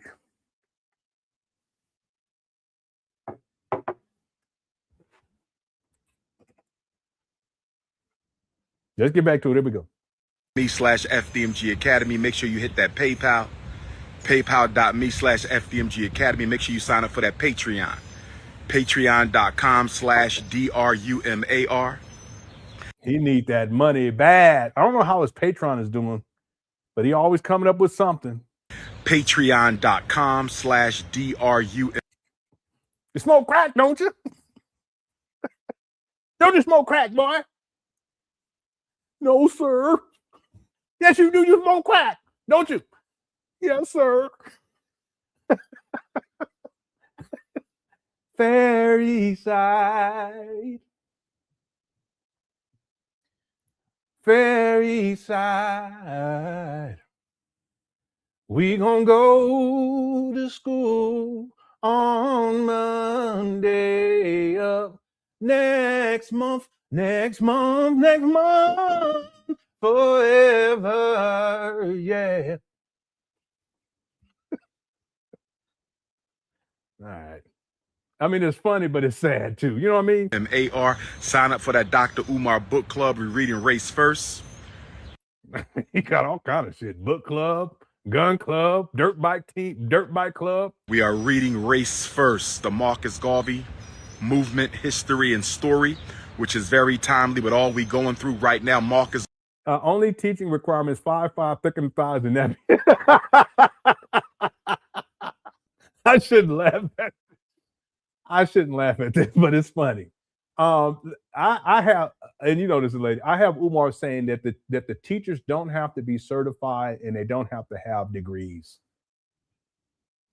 See, I think what, and we're gonna get back to it, but I have to say this. I think how Umar has conceptualized this in his mind is that because people have been sending him money for nothing, okay, everything's been for free in essence for him to get this project off the ground. I think Umar in his own mind that he thinks that that's going to continue indefinitely, and that the teachers are going to come work for free, and that the secretaries are going to work for free, and that the counselors are going to come work for free, and that the security is going to come work for free, and that the nurse is going to come work for free, and so forth and so on. I think in his own mind he believes that. That's why he hasn't addressed directly the issue of how he's going to finance faculty and staff, 401k plan, benefits, different insurances that's going to need to be in effect. If someone gets injured on the job, I always forget the term of that. I've used it in one time in the past, but someone gets hurt on the job, they can't work, and they got to, they need time off to get healed up. He's not thinking about any of that, because I think in Umar's mind, he believes that people are just going to work for free. It's not about a quality education. It's about how can I get people to do stuff for free and keep collecting money and keep the money for myself. That's what he's been doing, man. Yeah, that's the requirement. Is 5 tickets at a time. Diabolical. Okay. Thank you for the super chat, lady. And then Subliminal Message sent in a super, I think it's a super sticker. Thank you so much. I appreciate that. Let me see something. Yeah, I got this. Yeah, okay, I got this. I'm looking inside the chat room that's on YouTube. I got that one already. Okay, I think we're all caught up. I hope I didn't miss anybody. Okay, thanks for all the super chats, everybody. All right, let's get going. Here we go. Garvey predicted all of this. The Honorable Marcus Garvey predicted a rollback against black people on all human rights and civil rights gains because we are not organized to use power. What has Umar Johnson organized? Please let me know. He did have an organization called Team Pan African, and they used to go bowling and shit, but he hasn't organized anything. Brothers and sisters, if you need to reach me by phone, you could text message me 215-989-9858. If you need to reach me by phone, you could text message me. Kingdom says he'll go down in history as the biggest crackhead to do it and get away with it. Well, here's the thing. Will he get away with this? I don't think so. I think that at some point it's going to hit critical mass, and it's been building. I don't know when that will take place, but I don't think he's going to get away with this forever, especially if he keeps it going, indefinitely. I really thought that by February of next year, this is going around that time that this is going to be over with. But he always able to wiggle his way out of shenanigans and then back into the school scam and just keep going with it. Now he's not raising the same type of money that he has in the past. So even him with this most recent stunt, he's not going to get the type of money that he used to, because people are tired of this foolishness. Donors, they don't see it so many times before. But will he get away with this? I don't think so. I think at some point this is all, the house of cards is going to completely fall over, and it'll hit critical mass. And I think that that's going to be when Umar has to face true consequences with the legal system, in particular with the IRS. See, if the IRS ever audited him, going all the way back to 2012, that's where they should start. Really, they should start in 2010. But if they audited Umar from at least 2012, it's a wrap. Now, he said he was audited, but I don't believe it. He's a pathological liar. That's his way of trying to make it seem as if he hasn't done anything wrong. No, most of the money that Umar Johnson has received, he spent on himself and on his self-destructive lifestyle. That's why we've seen very little progress on this FDMG school scam. It took Umar 9 years to find a building after land was donated to him within the first 3 years. And he was at $1 million after 2.5 years of raising money for the St. Paul's College in 2014. If they audited everything and looked at everything, it'd be clear very quickly that Umar Johnson, he's a con man, he's a fraudster, and that he's misappropriated funds, and that most of the money that he's received, he spent on himself. Okay? So we'll have to wait and see. Yeah, I don't think he's gonna get away with it. Thanks, Kingdom Biz, for the super chat. Here we go. 215-989-9858. Pittsburgh. I'll be in Pittsburgh this coming week to keynote a grade school graduation. Shout out to my Pittsburgh, Pennsylvania Africans. I'll be in Pittsburgh for the Why don't you keynote FDMG graduation?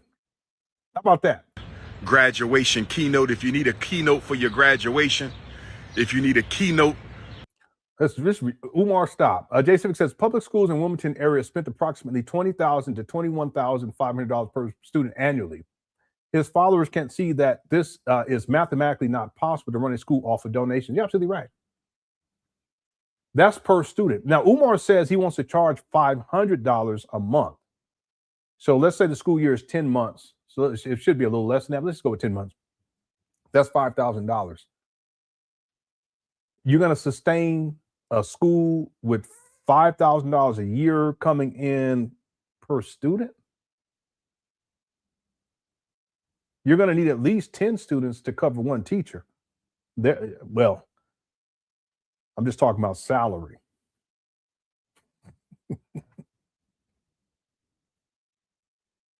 It's not financially viable. All the insurance Umar has to take out, school buses. He wants to have school buses in different states. The insurance on that alone is going to be astronomical. He has to get school buses too. He has to pay bus drivers. He has to pay counselors. He's going to have a lawyers on deck too, right?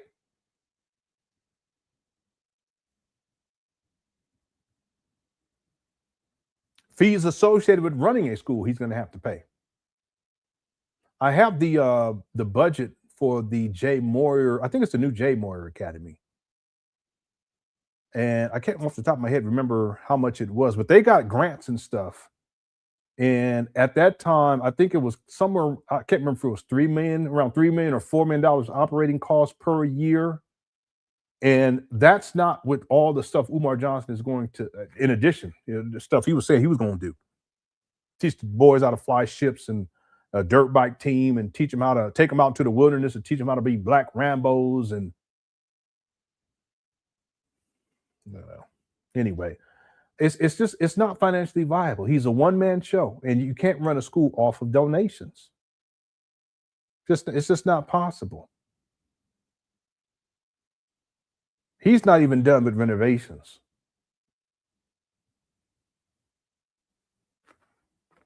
It's not mathematically. We've done the math too in the past too. Yeah, nurses. Yeah, it's not accredited either. So how is this financially viable? He reported to the IRS, I think it was like 120,000 and then 80. I think the last time he reported to the IRS was like 80 something thousand in donations. Let me go look that up right quick. Now, mind you, he's raised more than that, I'm sure. But that's what he's reporting. I'm talking about for that particular year, but that's what he reported to the IRS. Let me see. So the most recent one is from 2024. The 2025 hasn't posted yet. He may not even have filed because there's years where he won't file and then he'll file the following year.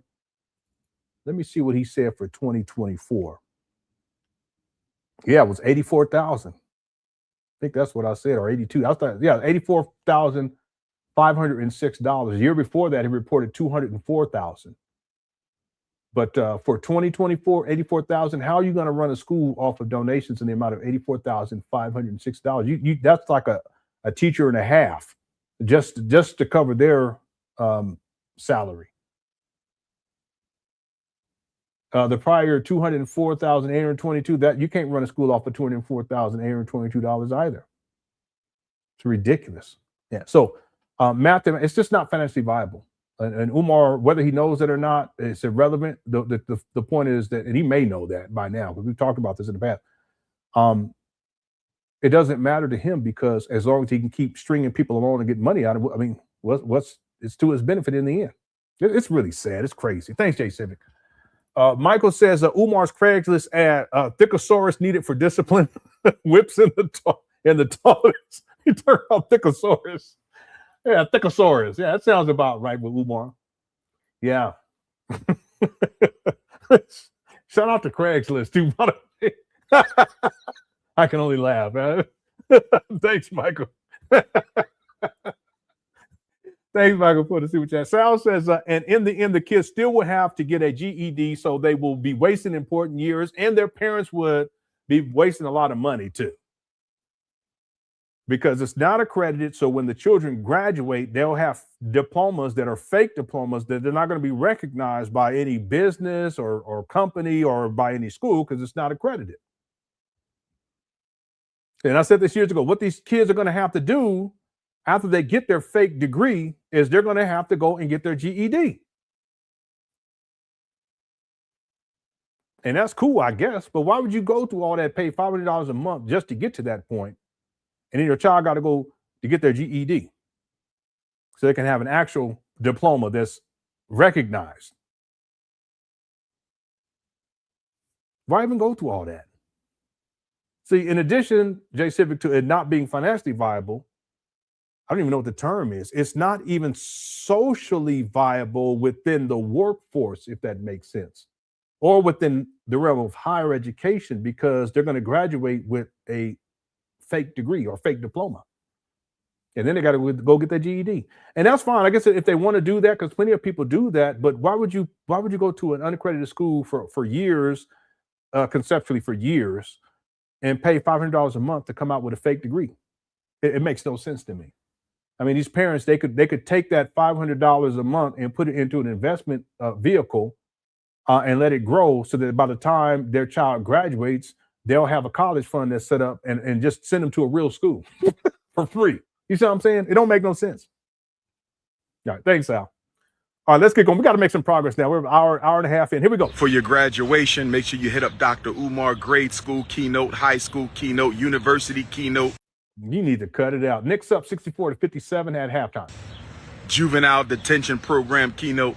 There's none other than the King Kong of consciousness. Now, Franklin, Virginia, I'm going to see you next Thursday for Juneteenth. Franklin, Virginia, I'm going to see you next Thursday, June the 18th. Hampton, Virginia, I'm going to see you next Friday at the Hampton Event Center. Franklin, Virginia, next Thursday at the Camp Community College, 6 p.m. Franklin, Virginia, next Thursday, June the 18th at the Camp Community College in Franklin, Virginia. And then Friday night, Hampton at the Hampton Event Center, 6 o'clock. And then my Dothan, Alabama Africans, I'm going to see you Saturday the 20th. My Dothan, Alabama Africans, I'm going to see you Saturday the 20th.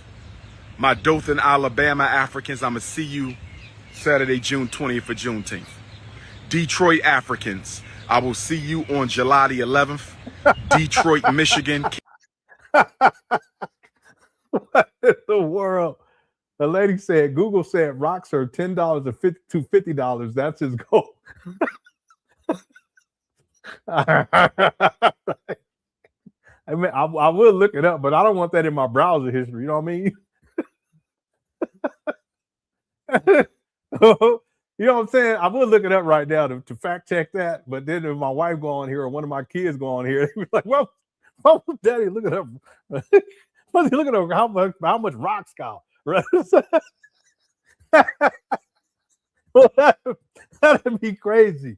Then my wife called my mom and said, "Hey, listen, I think your son has a problem, ma'am." All right. Yeah. Alexa, how much is rocks? All right. Thank you for the super chat. King Kong is coming back to Detroit on Saturday, July the 11th. Cincinnati Africans, August the 20th. Cincinnati, Ohio Africans, August the 20th. You see me, I'll be sniffing and blinking. That's why. Turnerland, August the 21st. Right. You know how we do what we do. This is what I want to say. What you want to say, Umar? All he needs is one of the little propeller hats. I was wondering why he got this tight ass shirt on from back in the day. All he needs is one of those little propeller hats with that shirt. I don't know. Like, where did he get this shirt from? Because, you know, Umar, he's big. Where do you get this shirt from out of all things? I just want to know. You need one of them hats with a propeller on it. All right. Give him a tricycle. He need a tricycle. Yeah. Give him a big wheel. That's me ever big wheels. All right. A propeller had a big wheel. And an ice cream sandwich. He'd be good. he'd be fine then. He ain't got no problems then. Okay. I was wondering where he got this shirt from. Umar, you got some nerve to be wearing this shirt. You got some nerve, sir. All right, thanks. It was like Clahens sent in a super sticker. Thank you so much. I appreciate it. Thank you guys again for all of the support. I really do appreciate it. You guys y'all be blessing the brother. Here we go. There's a lot of racism going on. There's a lot of things going on in this country. But here's my question to the black freedmen and all Africans who stand with us. This is my message to the descendants of African freedmen in America. This is my message to the descendants of African freedmen in America. Are you angry? Listen, you fake. Let me stop. For being mistreated by white people? Or are you motivated out of a love to see your own people free? I'm going to say this again, and I'm going to break this. What are you talking about? This down. Everybody's up in arms right now, but that don't mean nothing. We were up in arms over Rodney King. That don't mean nothing. We was up in arms during Hurricane Katrina. Why are you bringing up Rodney King? That don't mean nothing. We was up in arms with Trayvon Martin. That don't mean nothing. My question. What's up, Sharif? To the descendants of African freedmen in America and all the members of the glorious African race. Here he goes with the African freedmen talk. He really want to be Adolf so bad now, all of a sudden too. Excuse me. He wasn't talking about all this freedmen talk. Listen, I've researched Umar going back to his birth. This year is the first year, or was it last year he comes up with that story? No, I think it was this year. This year is the first year, if not last year.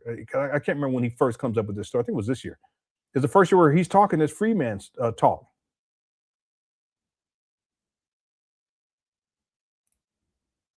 That stand in solidarity with us.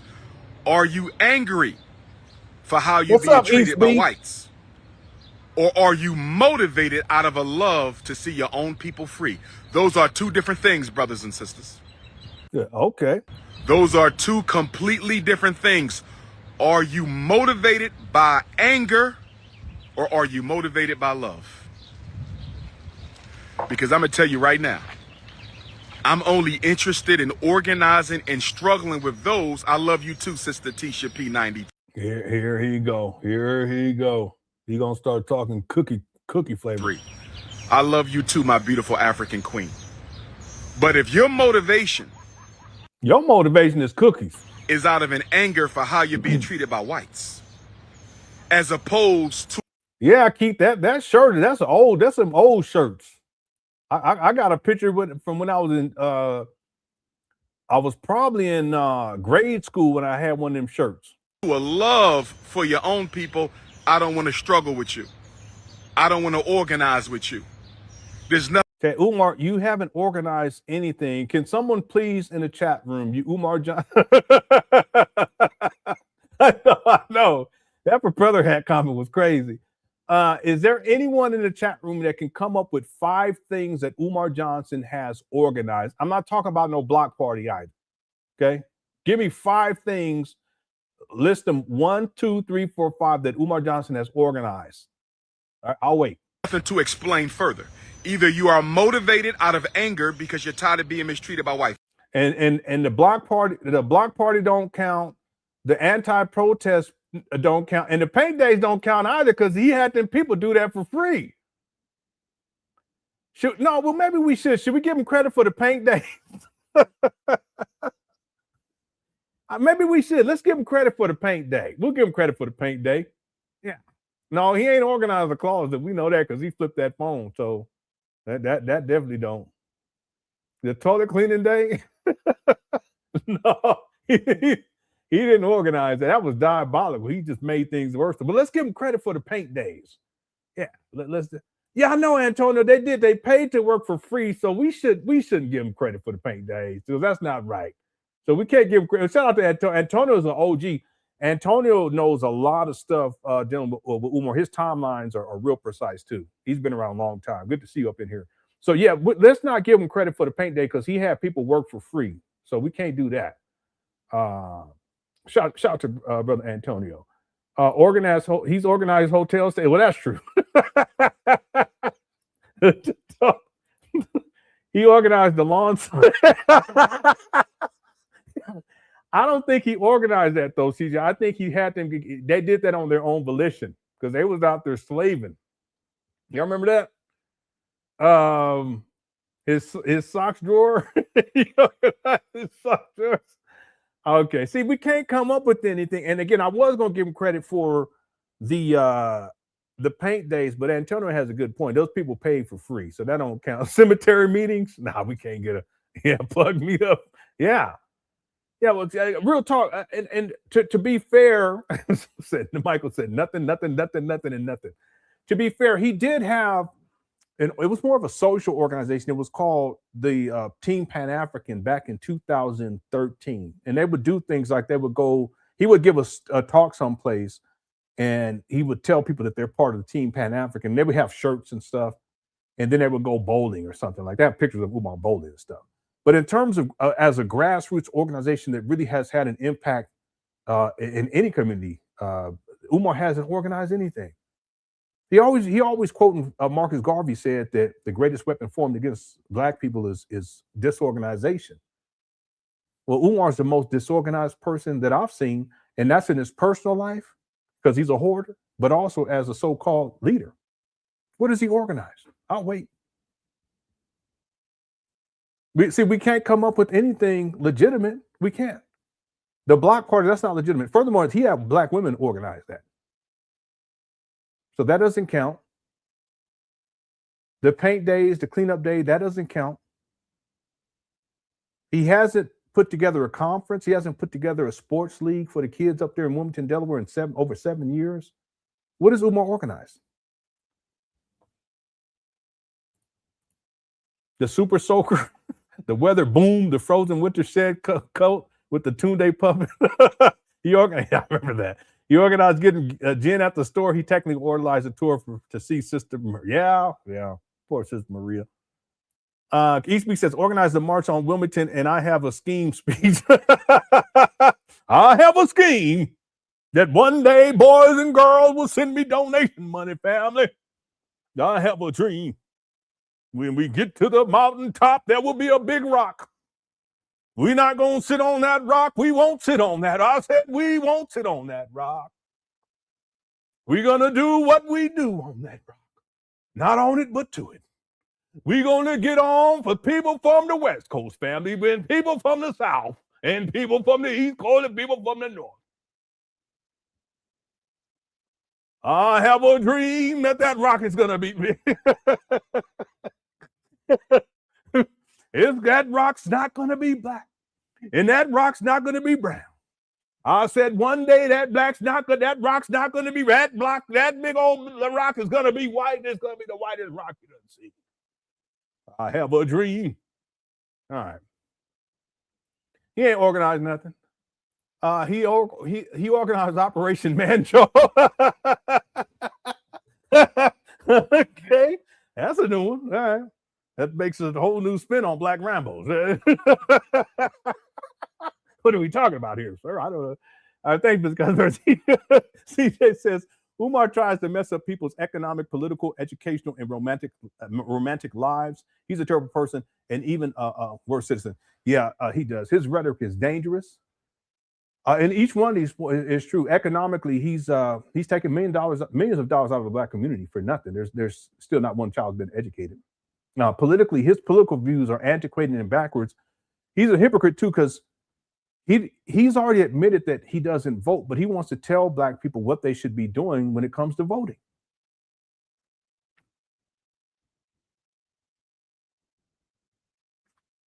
Educational, clearly. You know, Umar has people believing that the school system is against all school systems throughout all of the country, including over in Africa, because he's been to all of them, right? According to him. That they're all up against Black kids. And there are a lot of black parents, they've adopted this sense, and it's like a paranoia about the school system, as if the school system throughout the United States of America is corrupt, and it's that everything is designed for their child to fail. That's simply not true. There's going to be challenges, though, I guarantee that. I got 5 kids, I know. But Umar, he really has, he's manipulated a lot of his followers into thinking a particular way, and it's not in the child's best interest when it comes to their education. And then obviously, clearly, Umar, he's a sexual deviant. Furthermore, when he talks about relationships and how he talks about relationships, it comes from the vantage point of a sexual deviant, not from someone who's in a committed, loving relationship with a woman, if he's a man, or with a man if he was a woman. He doesn't speak from that vantage point because he doesn't have a reference point for that, because he's never had that. So he's dangerous all the way across the board. Okay? Thanks, CJ. Catherine says, at the end of the day, is it environmentally safe for anyone to occupy these buildings? What is the current status on the certificate of occupancy? Okay, for the first, well, let's do the second question. Umar is saying that he hasn't been allowed. I think that's what he's saying, that he hasn't been allowed to put in for the certificate of occupancy because there is a Jamaican immigrant who works for the city who's in charge of the process of certificate of occupancy, and that this person, this African immigrant, has a vendetta, some sort of vendetta, trying to sabotage Umar. See, that's why a lot of Umar's rhetoric these days, he's talking about Dafa, the descendants of African freedmen, because he wants to set this delineation between black people who have a history of being enslaved here in the United States of America versus African or immigrants, black immigrants from other countries. He never talked like this before. It's not until he comes up with the story that he starts to talk about this. See how diabolical that is? In order for Umar to create an excuse as to why he's not progressing, he decided to create a whole new identity that he's going to apply to black people to create separation and delineation between black people here in the United States of America who have a history of ancestors who were enslaved, so that this definition creates a line of demarcation between black people here in the United States of America who have ancestors who were enslaved versus, again, keyword versus, black immigrants. And in this case, a brother from Jamaica. This is how diabolical Umar is. He does that in order to set up the story. He wasn't talking that shit before. Think about what type of mentality a person has to have, wherein he creates a whole new classification system of black people to delineate black people here strictly on their ancestry's experience as being slaves here, to create a separation between that population of black people and black immigrants. He does that to set the story up that he's being sabotaged by this black Jamaican immigrant who's holding up the process of certificate of occupancy. Now that's diabolical. See, that's what I mean. That's like, you know how they have superheroes, super villains? That's on that level. They're so diabolical that they're willing to redefine black people, to create the separation, to set the story up, to justify why it is that he's not progressing with this project. That's some diabolical shit right there. Man, this guy. So that's the story behind the certificate of occupancy that Umar Johnson has proposed. But here's the thing: I've already done the research, and it's not just one inspection. Umar says it's just one inspection, one final. That's not how it works. There's multiple inspections. I even showed the paperwork. People have sent me information. I've shown it. So shout out to those people as well. The way that it works is you can get the process started in 2 ways. You can call. There's a phone number on the website. Okay, I know what the website is. You can go on the website. I even told people to go look at it. There's a phone number you can call to go set it up. I would think that would need to know the address or addresses in this case, and then when, you know, a time frame on when you would like for it to happen. Very little correspondence back and forth because it's just a scheduling issue, right? Or you can simply go on the website and schedule it yourself. You can apply for yourself for the actual process to start. And I would think that it would probably no more than 5, maybe 10 minutes to do that. Nothing big, nothing major.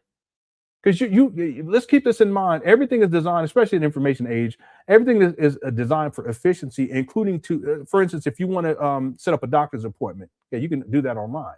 If you want to do a dental appointment, you can actually do that online. You can actually call too, but it's actually, in most cases, quicker. Just go online and set it up, and then that's it. Okay, you get confirmation through your email, blah, blah, blah, blah, blah. So imagine this, that you have, who knows, thousands of people who, because they do this, is the whole department, that's what they're designed to do inspections. And it's not just in one place, it's inspections throughout the city.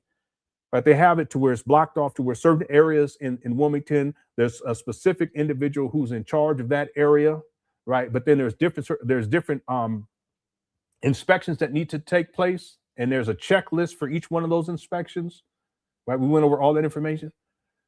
So it's all about efficiency, because if there is a bottleneck, there's, it's a whole bunch of people trying to get it's going to be difficult to manage all that. So they try to make it as efficient as possible. So just going online and dates that are available be on there. You just go ahead and blah, blah, blah. You just, right.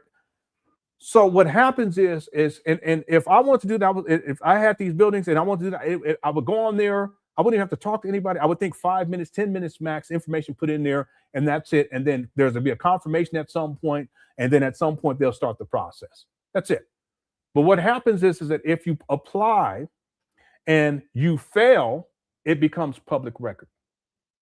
If you apply and you pass, I would think that would become public record too. But more importantly, if you pass and Umar passes, he would let people know right away. He would brag about it.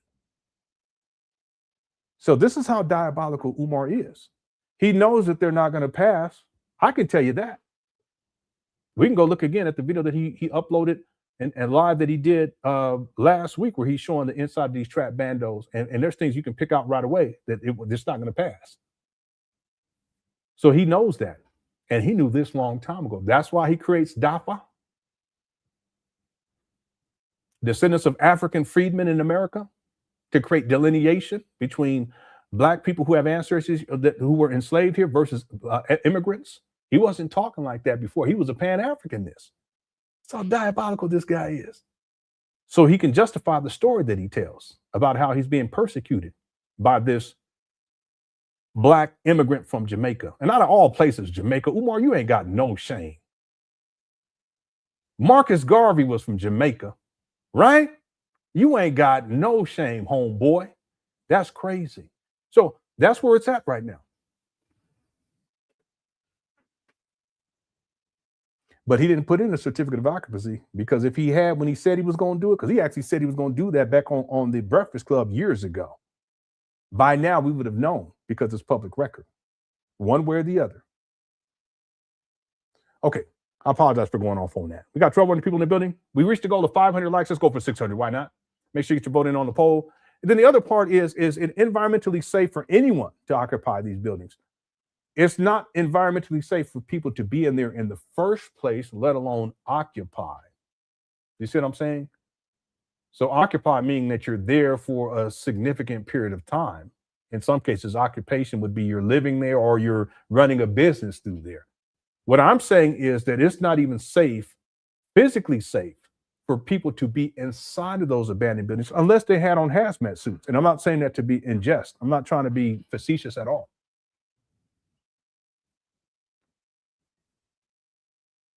No one should be in there, including Umar. It's a health hazard. And the plan was to do this week anyway. If we have time this week, we'll get into video footage of the mold situation on the interior from 2019, 2020, 21, 22, 23, 24, 25, and in 2026, including the video that Umar Johnson showed where he recently, last week. Let me show y'all what I mean real quick. We'll just do this real quick. I know we're supposed to be getting busy on this other video, but you know how we do. It's Monday. We're going to take our time. Let's go back real quick and let's go look at, I'm going to show you all the part that I'm referring to. We're going to look at where Umar is walking through these abandoned buildings. And I'll give you guys an example of exactly what I mean. I think this was from here. From here? Yeah. Yeah, here it is right here. Okay, I'll skip through. Let me pull this other one up too. Let me pull this other up. I'll be right back. Hold on one second. Pan Africanism. Peace and Pan Africanism. Peace and Pan Africanism. This is your big brother, Dr. Umar Tunde Oguntade, with a special shout out to all the donors. Okay, and this is from the 2nd, so 6 days ago. Of the Frederick Douglass and Marcus Garvey RBG International Leadership Academy. I want to let y'all know, brothers and sisters, that we have waxed the floor, brothers and sisters. We have waxed the floor. Your school is ready for decoration. I repeat, your school is ready for decoration. I repeat, your school, my school, our school, the first school in American history. Let me skip through the part. But we need a certificate of occupancy. Your school is ready to be decorated, but we need a certificate of occupancy. I want to thank all my donors who've been standing with us. We are complete, brothers and sisters. Look at your school. Look at your school. Okay, you can see it here to a bit, but if you look at the countertops, it's like a thin white film. Brothers and sisters, we are complete. Y'all see this?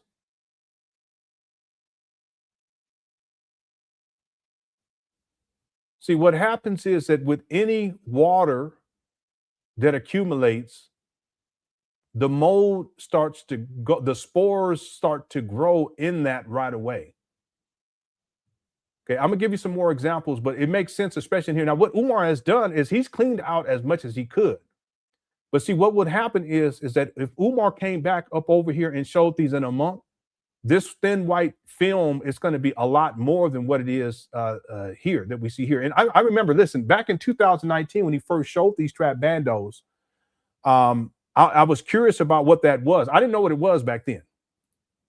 And it was this fine white powdery looking thing on top of everything. And I thought that it was stuff coming from the ceiling. I mean, like from up above, asbestos, I don't know, dust maybe.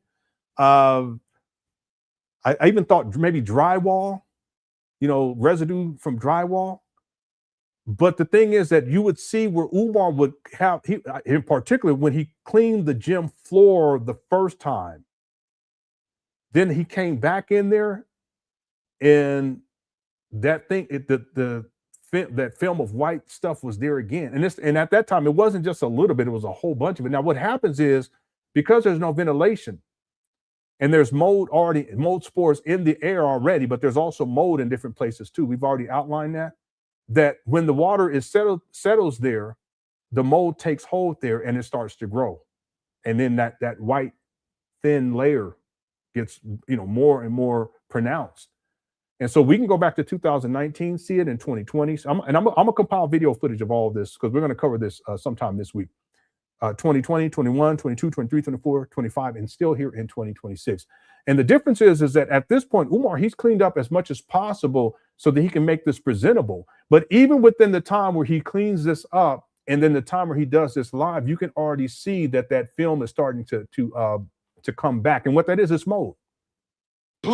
And we are ready to decorate for our children.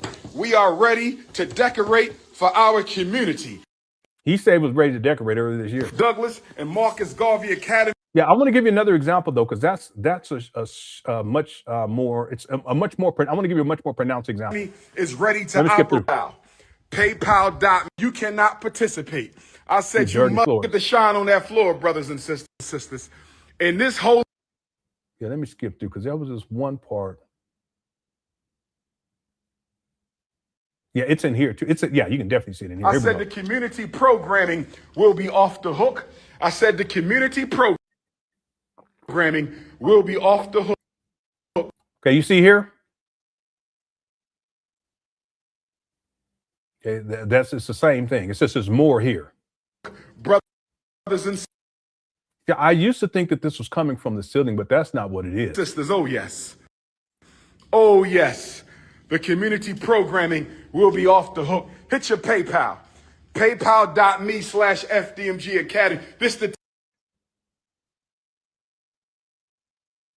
say there would never be no school, but I'm here to tell you today the school is done, and the Yeah, you can kind of see it here, but it's not as pronounced and compared to the other bathrooms. school is ready.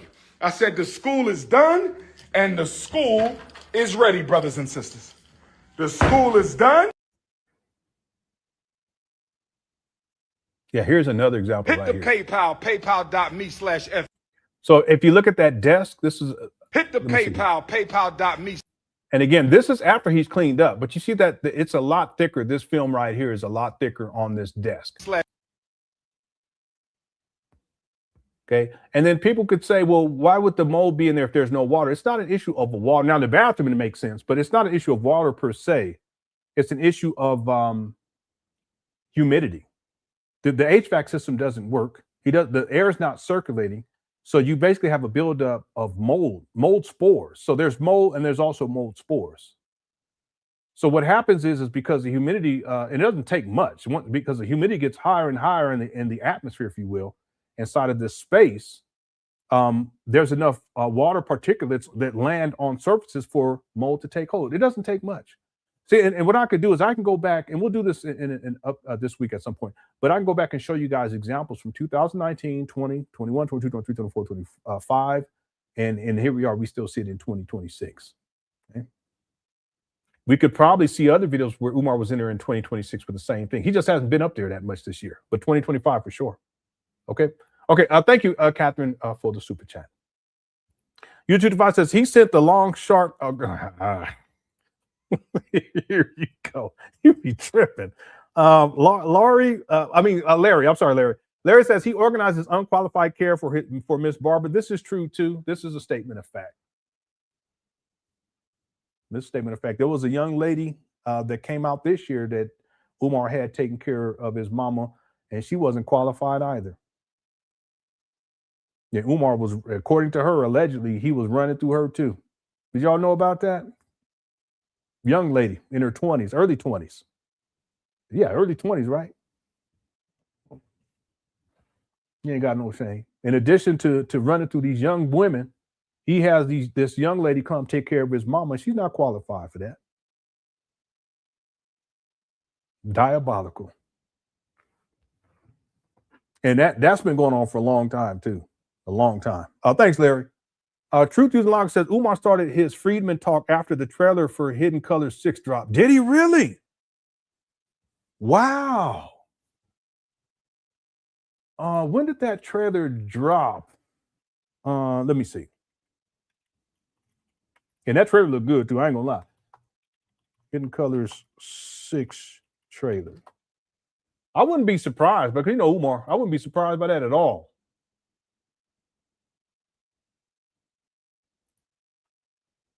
Oh, so February 19th, 2020. Yeah, that makes sense. That's in the timeline. That makes sense. That makes perfect sense. So that was February 19th of 2026. What's interesting too about this is that even because a lot of what I shouldn't say a lot. There are things that Umar Johnson has conceptualized, at least, that's based upon Tariq Nasheed. Because Umar has always felt as if he was in competition with Tariq Nasheed. So, for instance, Hidden Colors 1 drops, Hidden Colors 2. Now, what Umar does is he wants to create his own documentary, and it was supposed to premiere in 2012. 2012. That's when it was supposed to premiere. But Umar, he doesn't know how to organize. He doesn't work well with people. People were sending donations for that because he was asked for donations for it, and he tricks the money off, just like he's tricked the money off with the FDMG. And this guy, Umar Johnson's documentary still hasn't come out. It was supposed to premiere 14 years ago, around 14 years ago. And he was collecting money for it in 2022. Before 2022, but up to 2022. Based upon my memory. It could be after that too. But diabolical. A lot of what Umar Johnson has conceptualized is based upon that Umar Johnson conceptualized is based upon what Tariq Nasheed has already conceptualized or already done. Right? But this is fascinating right here. Yeah, thanks, Truth Using Logic. Jay Civic says, what's crazy is that children are being used as leverage for this. Yeah, but Umar has a long history of that. Even if we go back to his earlier lectures, going back to 2010, 2011, remember, Umar used to present himself as a professional school psychologist and a child therapist and a family therapist.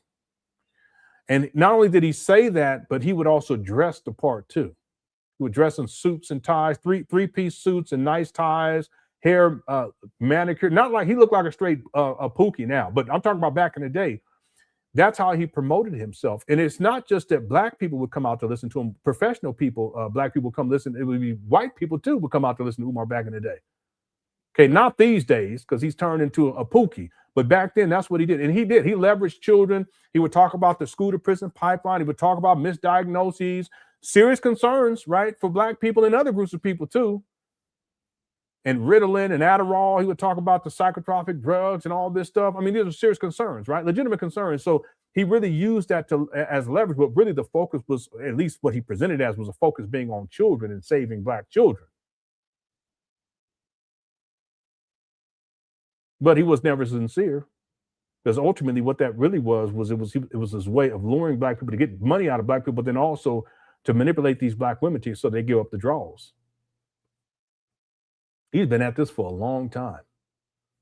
Meanwhile, he don't take care of his own kids. All right. Thanks, Jay Civic.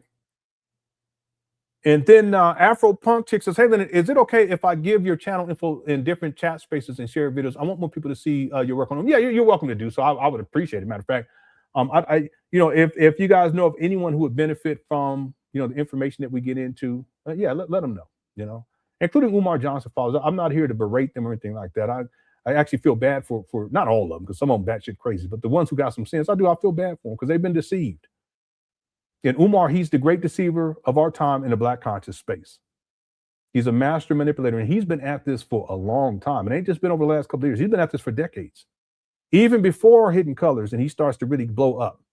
He was a problem out there in Philly. Old heads from, I don't mean to say it that way, but older people from Philly, they know. He was a problem. That's why in 2026, 2025, 2024, you don't see, you would think that Umar, if he's from Philadelphia, most of his speaking engagements should be in Philadelphia, right? At least consistently. That's not what we see. Because he's been a problem in that community for over 20 years. All right, thanks, Afropunk. And then Contavette says, at least the lights are on in this particular bando. Do you think he's paying the light bill on a regular or just when he needs to prove progress? What I think, because Umar has to keep the lights on. He didn't get the lights turned on. It was at least a year after he acquired these trap bandos. Remember, he served me correct. Probably a little over a year. But I remember when he did the school announcement video in February 2019, he says he was going to get the electricity turned on Monday. Such a liar. He knew that these trap battles in a dilapidated state and the electricity wasn't connected. And I'm not just talking about, from the power company. I'm talking about there's exposed wires all over the place and stuff needed to be rewired and all this kind of stuff. He actually hired professionals to come do that. Then he said that they were stealing from him. So what I think, Contivent, I think he has to keep the lights on, because otherwise he's not going to be able to keep this scam going, because he ain't got no electricity. People are like, wait a minute. You're going backwards now. So he has to keep the electricity on. What I think he does is he pays it in bulk. I don't mean to laugh, but I think he just pays it in bulk. He lets it accumulate, and after it accumulates, they say, we're about to turn these shits off. He goes pays it, just like he does with his child support. Just like he did last year when they was going to take the buildings from him because he hadn't paid these bills. But allegedly, according to Umar, it was sabotaged from the city of Wilmington again. Right? In his banking institution, they was in cahoots with the city of Wilmington. This is a story, Umar, and I was part of it too, because I was hacking his bank account allegedly. Anyway, that's what I think. I think he lets bills accumulate, and then when because they send you that final notice, either you pay it or they cutting that shit. He's like, okay, let me go pay it. I've been there. But it wasn't because I didn't want to pay it, because I didn't have the money back. You know what I mean? But with Umar, it's not that he didn't have the money. It's just that he doesn't handle basic business. And most Pookies don't. Real talk. All right. Thanks, Contavette. CJ says, for giggles, can you please play the video of Umar wilding through the St. Paul's in those 150? You talk about the slave jeans? Yeah. I'll pull it up, CJ. Okay, I'll pull it up. Thank you for the super chat. And then Jay Positive sent in has become a member. Thank you so much. Okay, so let me play a little bit. Oh, let me do this. Okay, so I'm gonna do this. Then we'll go back to the original video, and then I'll pull up the St. Paul's video. So I want to show you guys another example of what I'm talking about with the. So that video we were watching, where there's an example of this right here. This is the mold, Listen, and and it's like Academy. particulates that yes, are in the brothers air. and sisters. Oh yes, hit the PayPal, paypal.me. So this is actually an example right here. You can see that thin layer, that's mold that is taken to that surface. And again, what happens is when it gets humid in there, or if there's water exposure, and that has taken place for many years, probably even before Umar acquired these flat panels. There's a massive hole on the roof. But if there's enough humidity in there, the moisture will take to the surface, in this case, the surface of this desk, and then the mold spores are already in the air. They take root here and they grow, and that's that white film that you see on top of there. But the thing is that this is from 2026. If we go back to 2023, we'll see the same thing. You see over there? It's 4 times the size of this. Yeah, let me skip through to find it. I mean, it's everywhere though. So we should, I think they're probably, because I think there's a desk in here that he walks into, or that they walk into. This is from 2023. Yeah, so you see it here? See, I used to think that this was dust, but that's not it. See, these people shouldn't have been in here either. See it in there too? You can see it like on the surface. It doesn't matter what year you go to, you're going to see this over and over again. And the reason why I know it's not dust is because if you go back to in particular the video where they mopped the gym, the small gym, they mopped it. And then once it all dried, it looked clear for a while, but then Umar went back up in there and that film was on top of everything all over again. Yeah, these people, they should not have even been in there. Yeah, let me skip through to where they walk through and show like death. Yeah, you see, you can see it over there too.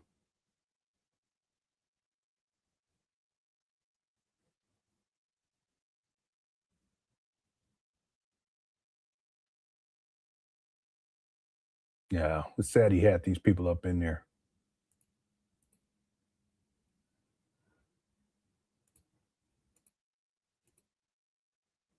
Yeah, let me skip through.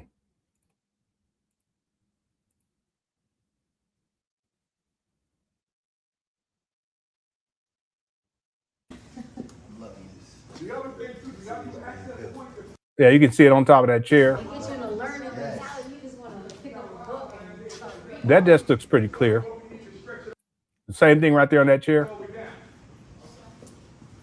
But this is all over the place. There's not anything on that chair.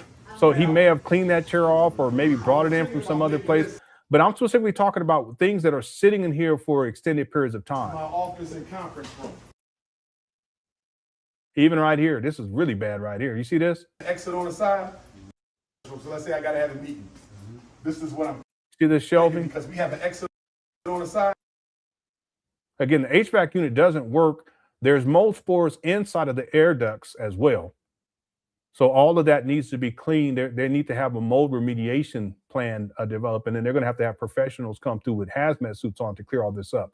And it's going to continue. Like even if Umar wipes this off, let's say if he wiped it off today, if this was how it looked today, I would think within with no ventilation, you got humidity is high. I would think that within the course of a week or two, it's going to be right back. At least it's going to be growing again. So I figured nobody can get past me. Here's another example right here. You see what I'm saying? Yes. So I was thinking. Yeah, it's crazy. Plus, it's kind of loud. Yeah, I'm sure some of this is from the ceiling too. But even if you look at this desk, it's just in the foreground. Yeah, you can tell. Yeah, it's not. No one should be in here. The types of it's not just spores, mold spores, but I'm just talking about particulates that are in the air. Visitors aren't bothered by that. I did want my office a little larger, but I can live with it. I can live with it. He still ain't got no office. This down here, if you look at the floor right here, this is all water damage. So it's not just mold that accumulates because of humidity. It's also there's a water issue here. I think he's remedied this wherever this water was coming in from. But you can see this on the ground. I called this out a long time ago. Yeah, and it doesn't matter what year. We can go back to 2019, and I can give you guys examples from even then where the buildings had been closed up for a long time. I found myself. Okay. All right, so let me play a little bit more of the main video, then I'm going to pull up the St. Paul's video. or you're motivated by love of your own people because you want to see us truly free. Two different things. Historically, we have been motivated by anger. A bunch of reactionaries. That's what we are. No. Umar is the angry person. Okay, that's why his whole demeanor is anger right now. React to what white folks do. We're not self-motivated to do alone. Right now, we're talking about making a change because our brother Cyrus had to sacrifice his life. And our other brother Carmelo is on trial for his freedom. We got a little baby girl who was unalived by a group of crusty snow bunnies. We got a little 7-year-old baby girl who was unalived by a group of crusty snow bunnies. We got a sister, Ashley Janae, who was unalived by a Neanderthal, and he got away with it. So we're angry, as we should be, but is that your primary motivation? Because if your primary motivation is anger, the white man could throw you a crumb and that anger will go away. See, we cannot be motivated by anger. You can be angry. I'm angry. It's okay to be angry. There's nothing wrong with being angry, but your motivation, your primary motivation should not be anger. It should be self-love. A genuine love to see African people win. A genuine love to see African people receive justice. And this is how you know if you're motivated by anger or love. This is how you know if you're motivated by anger or love. If you're motivated by anger. What you talking about? After the Carmelo Anthony verdict comes out, you'll just go away. As most you don't know what the verdict is. You'll go back to life under the status quo. Again, this is all demeaning black folks. All he do is talk poorly about black people. I mean, he doesn't even know what the verdict is yet. But he's already has a scenario in mind that basically black people ain't shit, no matter what. Because remember, when Michael Brown was unalived, here he go. We burned Ferguson to the ground. Breonna Taylor, we marched all day and night. Philando Castile. Okay, let's be clear, but it's not we either, because I wasn't participating in any of that, Umar. So stop it. Okay. Alton Sterling. I have a video where Umar justifies stealing too, by the way. He says, I would have stole all of that. He's just talking reckless. Amir Rice, Amir Locke, we can go on and on. Again, he's just using the tragedies of other black people, not him, but using the tragedies of other black people to justify his rhetoric. I don't quite know what his point is as of yet. What, to say that black people that we don't support each other, we don't march, we just get angry? Is that what he's saying? I don't know. Brother Cyrus, we can go on and on, but as soon as the TV stopped talking about it, as soon as they were put 6 feet deep and buried, as soon as it was time for the NBA draft or the NFL draft, we went right back to life as usual. Don't act like we ain't been down this road before. We are always reacting to white people's behavior, and thus we are reactionaries. We are always reacting to white people's behavior, and thus we are reactionaries. We are always reacting to white people's behavior, and thus we are reactionaries. But when you're motivated by love, you don't need white people to unalive a black person for you to get active in these streets. When you motivated by love, you don't take days off, years off, and weeks off. See, we have to draw a line in the sand because half of y'all just front. We got to draw a line in the sand. Half of y'all just fronting. You only talking about this because it's hot and you want clicks and views off Cyrus and Carmelo. Let's keep it a buck. Let's keep it a buck. If you a struggle. Yeah, Umar's projecting. He's talking about himself. That's the reason why he's talking about it. What has Umar Johnson done? But he's going to project this onto black people to try to make it seem as if black people ain't shit. That's what this comes. I was talking about this earlier. Umar, he always talks. He's a professional shit talker. He mainly disparages black people. He rarely disparages white people. He'll call them names like Snow Bunny and this kind of stuff. But in terms of like critiquing and talking, trash, he mainly targets black people. And this is another example right here. Umar, what have you done for any of this? The reason why you're talking about Carmelo Anthony is because you ain't been talking about Carmelo, but now you're talking about it. You posting on your Instagram. You're projecting. Yeah, he always negative. Moran says, just wanted to say I'm glad to be back. Welcome, Leonard Cook. Miss y'all. I've been catching up on work, etc., and missing you. My laugh. Cook still cutting up. Yeah, you know how Cook be doing. Ain't got nothing to do with me. I ain't got nothing to do with it. Welcome back. Welcome back. And thank you for the super chat. Everyone else too. Thank you for the super chat. May says, just inflaming people for money, disgusting. Yeah. Umar's incendiary. That's what he does. Okay, he gets people riled up emotionally, but then he talks poorly about black people. Part of psychology too, and I've thought about this for a long time. Part of psychology is Umar. He's not the only one. Disparage black people while talking to black people, but make the black people that you're talking to feel as if you're not talking about them, even though you are. And by making them feel as if you're not talking about them directly, you're talking about those other black people. It makes these people who are listening feel as if they're superior and they're better than those other black people. Y'all see that? Umar, he does this a lot. This is manipulation.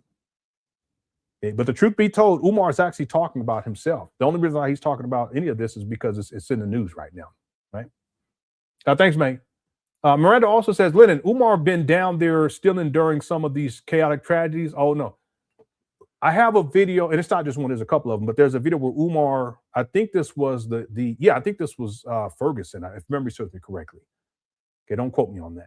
But he was talking, was doing a lecture, in one of the lectures, he was talking about how, black people were stealing stuff. And he was saying, yeah, I'm not paraphrasing, we should steal.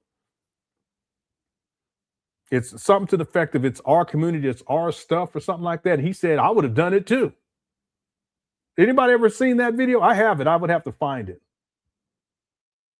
I'm going to see if it pops, if it populates. I'm going to look up Ferguson. Yeah, he tried to justify that. And he said he would be there stealing too. It's y'all's principle. Thanks, Miranda. I'm going to see if I can find it. Okay, let me play a little bit more of this. I have that other video pulled up. Streamer who don't normally talk about black issues, let's just keep it a buck. You talking about this for clicks and views. If you a struggle streamer who don't usually cover black issues, let's just be honest about this. You're not doing this out of love for your people. You're doing this to get clicks and views and you. Umar talking about himself. $2. Let's keep it a buck. Let's keep it a buck. And my New York City Africans, I don't want to say this, but I got to say this because here he go. Y'all depend on Dr. Umar to keep it real with y'all. My New York City Africans, I don't want to rain on the parade, and I want y'all to have a beautiful and a marvelous and a safe parade. I might even pull up to New York City for the parade because I still am a Patrick Ewing fan. The New York Knicks was my favorite team until I reverted to the Philadelphia Sixers. I was a New York Knick. But I want to say this to all my New York City Africans. I don't want to rain on your parade at all. But I need you to understand something. The NBA, which is owned by Zionists, most of the NBA teams are owned by Zionists. New York City, listen. Yeah, but this is a guy, he watches the NBA, he gambles on the NBA, and he wears NBA attire. 5-1. Disrespect, and I'm not taking no energy away from the celebration. New York City needs this celebration. New York City deserves this celebration, but I want to keep it a buck with New York City.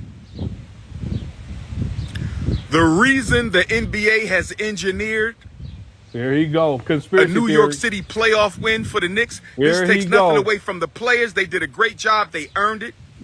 Conspiracy theory. From Snow Bunny Brunson on down. Here he goes. I say again, no disrespect to the New York Knicks. They earned it from Snow Bunny Brunson all the way on down. But one of the reasons the Zionists are engineering this New York Knicks championship is to take attention away from the Zionist deed theft of black owners. Black homeowners are being robbed by the Zionists of New York. So they want.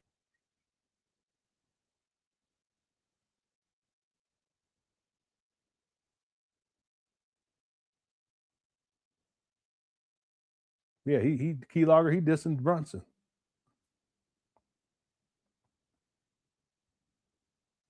And Brunson knew his wife in high school, Umar, so cut it out. But that's besides the point. You see how this guy, he's batshit crazy.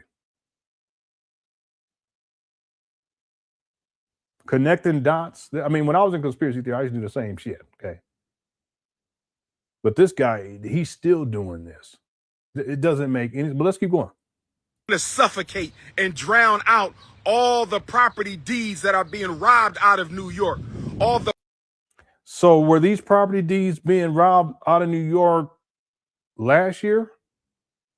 What about the year before that? What about the year before that? What about going back 20 years, the last time, including Patrick Ewing, when he was in the NBA Finals against the Houston Rockets back in the early 90s? Was it going on back then? So you mean to tell me that out of all these decades now, all of a sudden, this is what they do? They're going to conspire to make sure the Knicks are in. What are you talking about?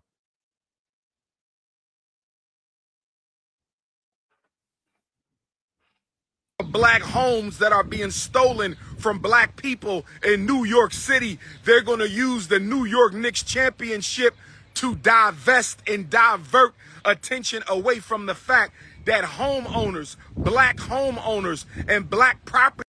How does that deflect from this? What are you talking about? And what about the last 20 years? But all of a sudden this year, that's how we're going to make the connection this year, because the Knicks are in the finals there. So this has to be correlative. That makes sense. Owners in New York City are being robbed of their land, being robbed of their homes, being robbed of their property, and they're going to use the Knicks championship. Okay, if that's true, how is the Knicks championship? That don't make no sense, Umar.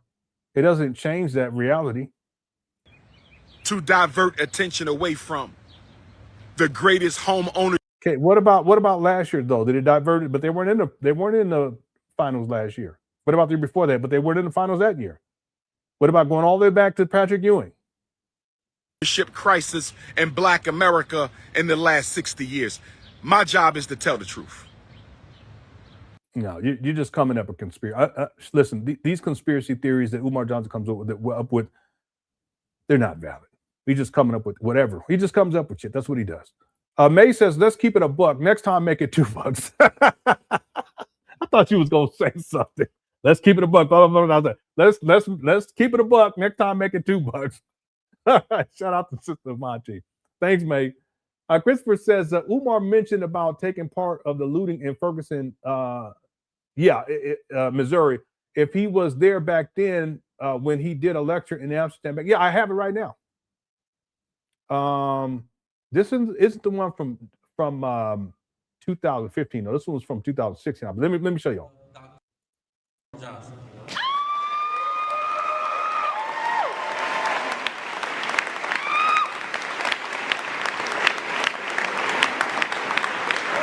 Y'all can do better than that.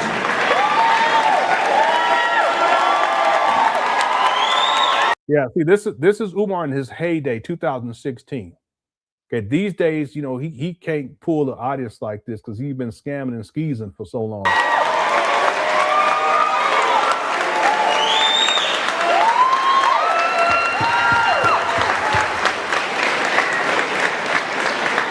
Yeah, he really tricked it all off too. He had so much support back in the day. He tricked it all off. St. Louis, Missouri, make some noise! Now notice it. Okay, let me look at it. All right. Black family, thanks for coming out. It's an honor to be back. It's been a wow. 18 months ago, I stood on this stage, April 2014. I had no idea what would be coming down the pipe a few months later after I left. You all know the story better than me because you live here. Yes. But in August of that same year, our brother Michael Brown, rest in peace to him, was shot down like a dog, Right. like an animal. And his body was allowed to just lay there in the street, lifeless for hours. Brothers and sisters, we have to take some responsibility for that. We have to take some responsibility for not only the murder of Michael Brown, but we got to take responsibility for Trayvon's, and we got to take responsibility for Eric Garner's. We got to take responsibility for all of them. Our role in these assassinations of young black boys, young black men, black women, Sandra Bland, our role is that we created the intellectual atmosphere for white supremacy to get away with murder and not call it racism. Right. We are the ones, after President Obama's initial election, it was black people who stood up and celebrated that a new time is coming in America. It was us who said that maybe the country is turning towards a post-racial model. It was black folk who took racism off the table of a discussion of what was going on in this country. And so we created the context that made it safe for black children to be murdered and racism not play a role in that determination. We got to recognize that. And some of us are still playing that type of a role. I remember when the Michael Brown tragedy took place. White media, black media, they wanted my opinion. They called me up and they said, okay, we know what happened was wrong. And there may not have been a justification for it. But Dr. Johnson, don't you think it was a bit opportunistic for black people in Ferguson to use this situation to loot, to rob, to steal, to burn? Wouldn't you have to criticize your people for their behavior after the murder of the young brother? I said, of course not. I said, first of all, the United States government and the American social order are at war with black people. And when you go to war, one of the biggest objectives of war, in fact, the reason why every war has been fought in world history, was to take something that the other side has. So when you are in an armed struggle, not always. I mean, there's instances where a group of people go to war with another group of people because they're trying to defend themselves. All right. So that's not the only reason why people go to a war, Umar. You would be foolish not to take what the power structure has that you may need. See this? Very slippery slope. Very slippery slope. So when brothers and sisters took things from businesses, I thought that was an act of intelligence. That's what you're supposed to do. Because last time I checked, 90% of those businesses in Ferguson are not owned by black folks. Okay, but what about the 10% that are owned by black folks? Do you go in there? And how do you know that too? You're just making up the figure. But how do you know that? So it's okay. First of all, it's not okay to steal, period. You criminal-minded ass. You're just trying to justify bad behavior or poor behavior. That's not an act of intelligence. It's an emotional act. That's what it is. People do whatever you want to. You can burn down your city, but when it's done, where you gonna go get the food from? That's not intelligence. It's emotionalism. Now, if people do that out of emotionalism, just call it like it is, but don't try to justify the behavior that somehow because it's white people stuff that it's okay to steal it. Who thinks like that? And what about the other so-called 10% of black people they get stolen from too? Destroying your own neighborhood though, by the way. That's not intelligent. Okay. But you see, Umar, he's trying to justify the behavior here. They're owned by Arabs, East Indians, Chinese, Koreans. Again, this is all about inciting emotions in people. See, this is in 2016. We're in 2026, and Umar, he's trying to pull this same shit again with what's going on in the news now, 10 years later. Latinos who've been robbing black people to hell blind for 50 plus years. So if a white business or a Latino business or an Asian business is legitimately running businesses and providing services to black people, they're robbing black people? What are you talking about? It's called business. and not giving us nothing back in exchange.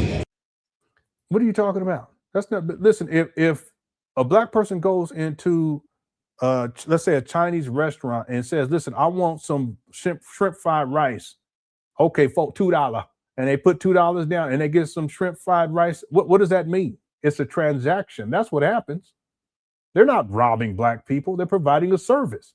Umar, you're the one robbing black people because you raised millions of dollars and you haven't educated not one black boy. Still got these trap banners up there in Wilmington, Delaware, looking goofy. You're the one robbing. Anyway. For all the investments that we made. Thank you. If you pay someone for a product or service and they provide the product or service, it's not that you're investing in them. You're paying for a product or service. You receive the product or service. That's not an investment, Umar, you goofy.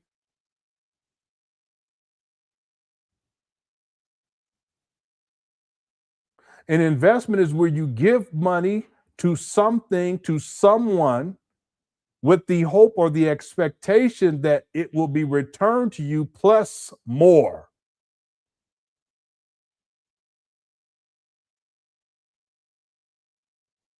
So what are you talking about? Well, there was a few black businesses that got caught up in that, Dr. Johnson. You know, like I know, in any war, there's collateral damage. Yeah, it still doesn't justify the behavior, though.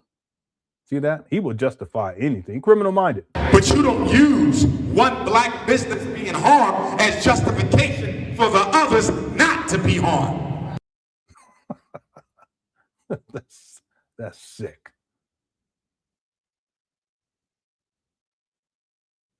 Who thinks like that? Brothers and sisters, I told them if I was there, I would have participated in it as well.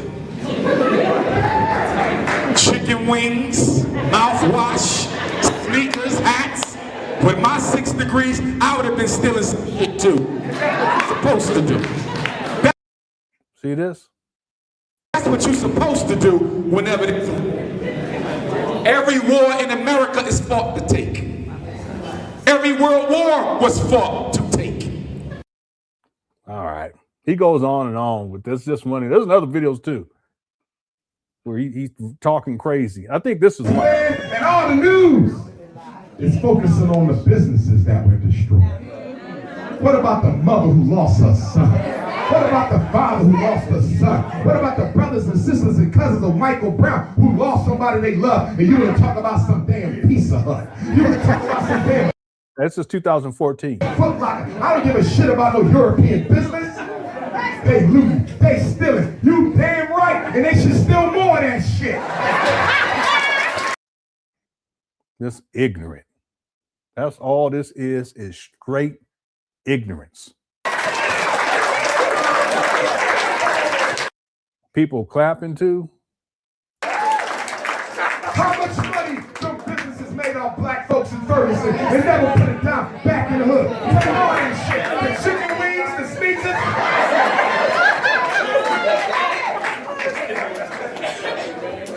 And don't feel bad about it. And then Al Sharpton gets up on the floor.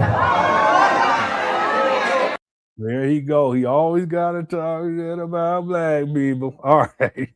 Anyway, there's another one. I just couldn't find the other one, but those are two of them right there. Maybe this is the other one. Let me Comes the money, as long as we don't fall in love with it, and as long as we murder for more than 50 years, I think that in order for us to slow down police brutality in America, I think black men are going to have to sacrifice their lives, a good deal of us, to give the police some pause again. And I hate to say it. Here he go. I hate to talk of death and violence, but because of our inactivity, because of our laziness, in order for us to back the cops off, we may have to stand toe-to-toe with them. It doesn't mean we're going to win. We may not. How can you beat a larger enemy when he has better weapons? How can you beat a larger enemy when he has more ammunition and you have no supply? I'm not an advocate of genocide. I'm not an advocate of suicide. But we don't fight the police to win because we can't. We fight them to get our respect back. And This is just him running his mouth. He ain't gonna do shit. And yeah, he has promoted genocide later on when he was talking about some of them on the corner. No, this was before this video. We talk about some of them on the corner going to sea for good. So he lying right there. Black men all across the world have lost their respect by white folks, and we've lost our respect from black women and black children because we don't stand up for them no more. Once upon a time, if you disrespected a black woman, it could cost you your life. Now, all you do is disrespect black. Okay, let's get back on track here, everyone. Let me just check this real quick. Oh, I'll do these real quick, everyone. T. Jones, how's it going? So the NBA is a suspect. Also, FDMG is dirty. FDMG is dirty. It's dirty. It is. By the way, let's do this. We're going to I want to show something. This is from 2019, where Umar was doing a cleanup day, and we'll see that white film over everything, even back then in 2019. So this is a good segue. Let me show this real quick. We out here. Yeah, let me skip through too, because they got the baby on here. The thing is that Umar didn't even help them bring the books and supplies in. He had gotten a dumpster. He looking real goofy.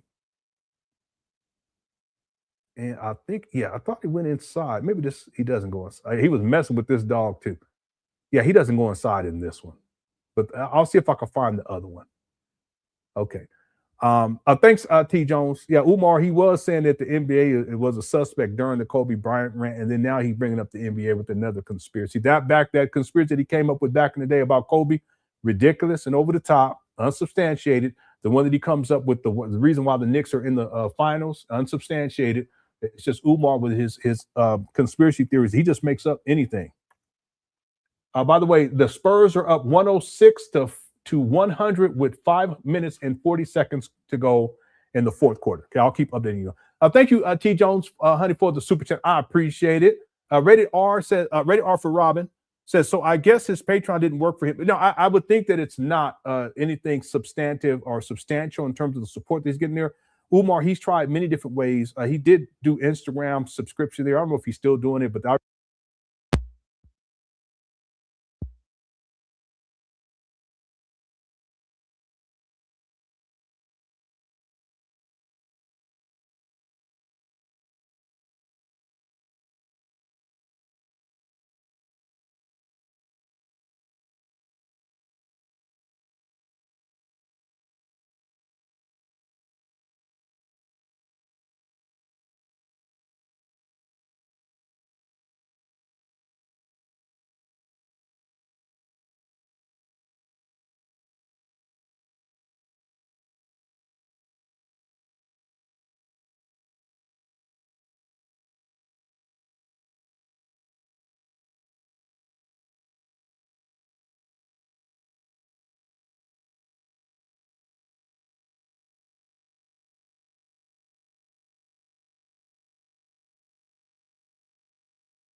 My job is to tell the truth. That doesn't change nothing. Celebrate, go to the parade. I'm going to pull up and see some of my New York City queens. You know how I feel about my Harlem queens and my Brooklyn queens. You know how I feel about my Staten Island queens and my Bronx queens and my queens of Queens. So I might be at the New York City parade, but that doesn't take any attention away from the fact that this is a Zionist stunt. The Zionists own the NBA, and the Zionists are robbing black people. The Zionists are robbing black people of their property in New York City. I hope it wasn't that long. How long was it? Was I off? Let me know. Now, if we are serious about the gross injustices taking place in America right now, if we are serious about the gross injustices taking place in America right now, we will still be active after the Carmelo Anthony verdict, and we pray our brother comes home free, because that is the just thing to do. He stood his ground, and it was self-defense. But can we be honest? Okay, I don't know if it was self-defense. I don't know that. How does he know that? Has he seen evidence to prove that? Anyway. I haven't heard a whole bunch of black women say they're going to stop buying weaves, wigs, and perms from the... What does that got to do with anything? Asian-owned hair care stores. I'm talking to my beautiful African sisters who I fight for every day. I'm talking to my... Oh, dang. I was off for, what, about at least 3 minutes. My bad. Boy, every once in a while I'll do that. It was longer than 3 minutes, man. Yeah. Yeah, like, yeah, okay, yeah. So yeah, I was off for about 4 minutes. I'm so sorry, everybody. I was answering super chats. Anyway, let's go. Yeah, that's what he's doing. He's clout chasing. That's why he's even talking about it. Yeah. He did the same thing with Michael Brown. He did the same thing. I remember there was a situation down in Florida. I can't remember the young man's name, but he had beat up this teacher because the teacher took away his game. Well, I can't remember what it was. Nintendo Switch or something, whatever it was. And Umar went down there. I have a picture of him with the young man's or the boy's mother, and it's a white woman. He went down there to clout chase off of that too. Okay, we're going to go for another 17 minutes here. My beautiful African sisters who I fight for every day. I still haven't heard black women say they're going to boycott the Korean owned and the Chinese owned and the Japanese owned and the Vietnamese owned hair care stores. Black women, I haven't heard you. Black women, I haven't heard you. Are black women going to boycott the Asian owned? Is your blonde weave more important than black life? What you talking about? Is your blonde wig more important than black life? Is your perms and straightening combs more important than black justice? Black women are on the hot seat right now. Black women are on the hot seat, but not only black women who got a boycott. And I don't want to say boycott. We're supposed to be completely divesting. What do you mean boycott? Boycotts are temporary, brothers and sisters. Boycotts are temporary. We are not supposed to be boycotting. We are supposed to be completely divesting. We need a divestment. Pastor Jamal Bryant should have had a divestment from... Okay, what are you doing? He always got to talk about other people. From Target, not no damn boycott. Do your own damn nails. Black men, do your women's nails for them.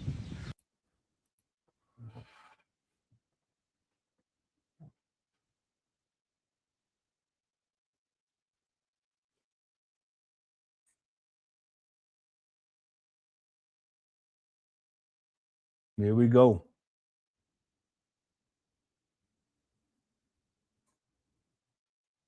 See, it's when Umar makes comments like this that I really start to think different. Like,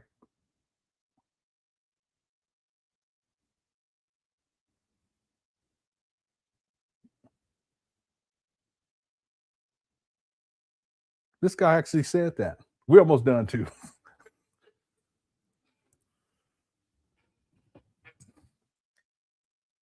Let me tell you something, Umar. If you are a heterosexual man, keyword heterosexual, and you got a woman, and you say, hey, can I do your nails, girl? She's not going to be down with that. Cut it out.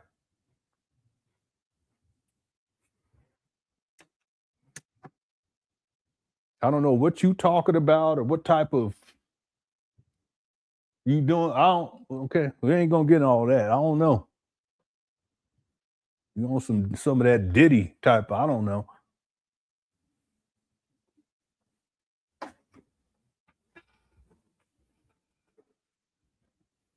Can you imagine? Can you women, your man, let me do your day. I'm gonna do your what? What else you want to do? I don't know. I just want to. I'm gonna try your what they call them? Your heels. I want to try your heels. All right. Always talking about the LGBT. Then he say something like this. I can't believe he said that. Let me play that back. We need a divestment. Pastor Jamal Bryant should have had a divestment from Target, not no damn boycott. I didn't even know I didn't even know about that. Do your own damn nails. Black men, do your women's nails for them.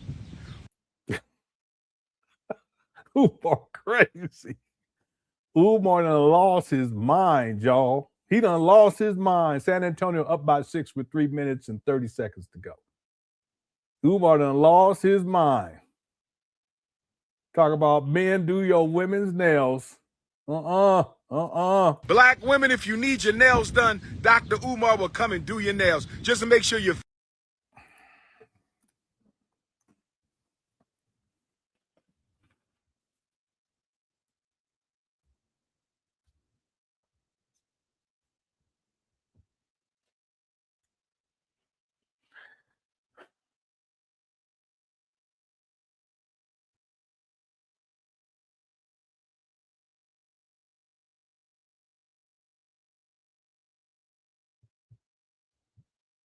Let it go. Just let it go. Let it go. I'm just going to let that go.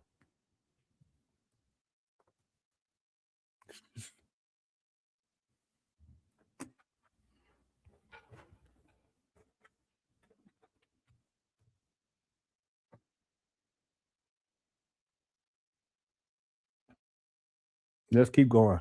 Let's just keep going. Feet don't stink. So you gonna do their feet nails too? Umar gonna be doing pedicures too? He gonna do manicures and pedicures. Girl, honey.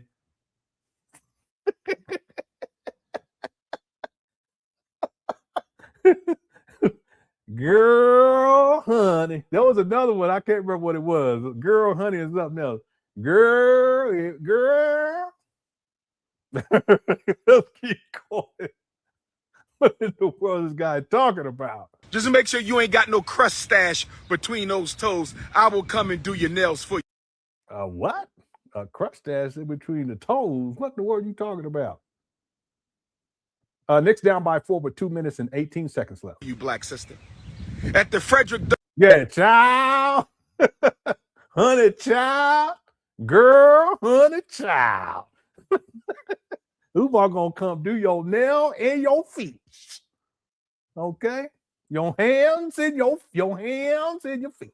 Douglas Marcus Garvey Academy, we will have Black Love Day, where black women will come to the school and get a massage from the brothers. You will come.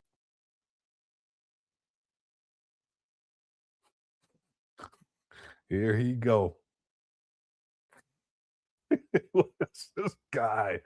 A Black Love Day. Is that what he said? You gonna come and get a what's going on here? He's there we're gonna have plenty, make sure we're gonna have plenty of baby oil. Make sure my daughter went back outside. He said, yo, women, we're gonna be massage, we're gonna do your nails, we're gonna give you a massage, there's gonna be plenty of baby oil. Said, you don't stop. He always do this. Let's see how far he goes. Come to the school and get a pedicure from the brothers. You will come to the school and get a manicure from the brothers. That's what we're going to do for our sisters in the name. That's crazy. That's crazy. That is, yeah, Jimmy. That's crazy. I mean, this is the first time I heard him talk about this massage, baby oil, whatever he talking about.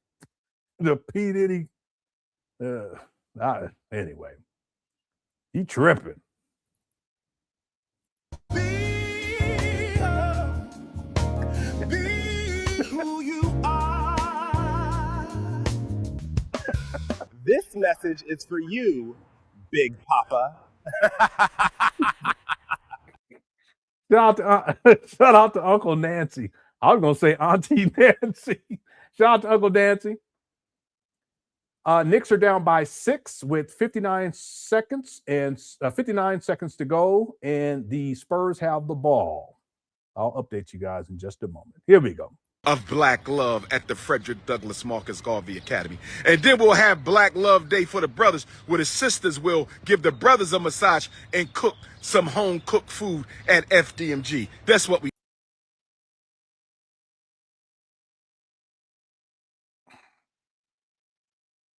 And what else?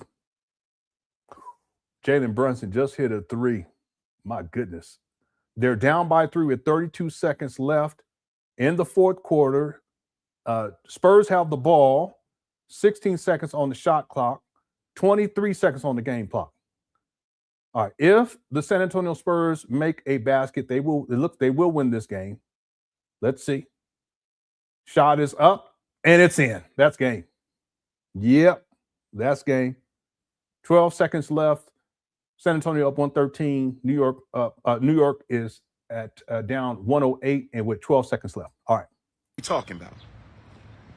But black women, you got to divest from the Asian-owned stores. And black men, you got to divest from the Asian-owned sneaker stores. That's right. Let me talk to the Negropeans for a minute. Here he go. Let me talk to black men. Black men. Where you buying them Jordans from? Black men, where you get Umar, you wear Nikes all the time. What are you talking about? He's such a hypocrite. your sneakers from? The Asians. Don't talk about the black women's weaves. Wait a minute. People can go get their shoes from wherever they want to. What are you talking about? And perms and wigs. You got to stop buying from the Asian store, brothers. You got to stop. Listen, most black men, I would say overwhelmingly 99.9% of black men, we're not worried about what black women are doing with their hair like you are. Okay, that's you. You want to paint the nails and all this, and you always talk about girl, the hair. They get with most black heterosexual men. We ain't in all that. What are you talking about? Stop buying from the Asian store, sisters. Stop divesting. It's time to start divesting. Yeah. I'm sorry, Captain. Everybody else, I got blowed off, and I was running my mouth for a month. Every once in a while that happens. I'll be feeling bad. I feel so bad. I apologize, y'all. I was talking crazy too. All right, thank you again for the super chat. The super chat's Captain. Jay Positive says, "Hey, Lenon, is there any speeches you've heard from Umar that you actually liked, or does he always sound crazy to you?" That's a good question. He doesn't always sound crazy to me. Is there one speech that Umar Johnson has given where did they just hit a 3? They just hit a 3. This game ain't over with, and they hit it like in 2 seconds. This game is not over with. Adenobi hit a 3. San Antonio's up 113 to 111 with 9 seconds to go, and they just took a timeout. So this game ain't over. So I'm always fair. They hit this 3-point shot in like 2 seconds. It's like the worst case scenario for the Spurs. So no, it's not that Umar always sounds crazy. He sounds crazy most of the time to me. Like what we're watching here right now. He's just crazy. But I've never heard a speech given by Umar or a talk or a lecture given by Umar wherein I didn't hear him say something that was ridiculous. Not that everything else was in that speech or that lecture, but I have never heard one lecture. I mean, I'll pose this to everyone else too. Have you ever heard Umar give a talk or a lecture where he didn't sound at some point at least like he was batshit crazy? I haven't. And I've listened to a lot, of Umar Johnson content. So just to say that, no, it's not that everything he says is over the top or that it's a lie or that it's not factual. That's not what I'm proposing. It's just so much of what he says is. And one of the things about these mass manipulators is they will give some truth so that they can pass off a whole bunch of lies as truth. And Umar has been doing that for decades now. Thanks, Jay Positive. Psalms 91 says Umar uses a white man's beard dye just for men, but worry what women are doing. Yeah. Now, I don't know what kind of beard dye he uses. We could probably ask some people. Okay. I don't know, but is there a black-owned beard dye company? Maybe, but is that what Umar's using? I highly doubt it. Okay, they just filed. New York just filed San Antonio Castle, and he's going to the line with 6 seconds and 6.8 seconds left. Okay, he's 3 for 4 from the free throw today. For the playoffs, he's 81%. If he knocks these two down, then that will wrap this up. He could probably just hit one of them. They're down 2, but he should. New York is down 2, but if he can hit both of them, that'll wrap this up. Okay. Yeah, I don't know. It's highly likely that he's using, just for men or something like that. That's white owned. He's such a hypocrite because he wears Nikes, he wears sports attire, including NBA attire, and yet he claims that it's a big conspiracy. I mean, it's whatever. He's a hypocrite. Thanks, Toms. What's up? Truck Talk says, family, the mold deadly. It definitely is. It definitely is. I was going to show some more of the mold, but I'm going to table that because I want us to wind this down within the next 5 minutes. Thank you, Truck Talk, for the super chat. I appreciate it. And then Jay Civic says, you are muted on my comment on him conveniently choosing Delaware. Okay, not requiring 3 board members to operate a 501c3. What was your take on this? Okay, I apologize, Jay Civic. So I was explaining how, Castle hit the first free throw. He's shooting the second one now, and it is good. Okay, that'll wrap it up. 6.8 seconds. San Antonio up by 4, 115 to 111, and they take a timeout. Okay, so what I was saying was Delaware has they're not strict when it comes to these things. There's tax issues too there. They're not as strict as other states.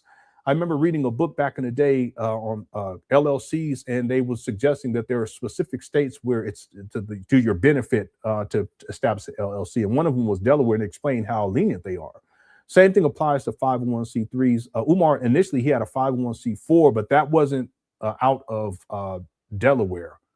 When he sets up the second one, if memory serves me correctly, if memory serves me correctly, he has a P.O. box in Delaware now that he used too as well. But the point is that Umar, if you look on his taxes in terms of his board of directors, it's called something else, but it's in essence the board of directors. He's the only one listed there.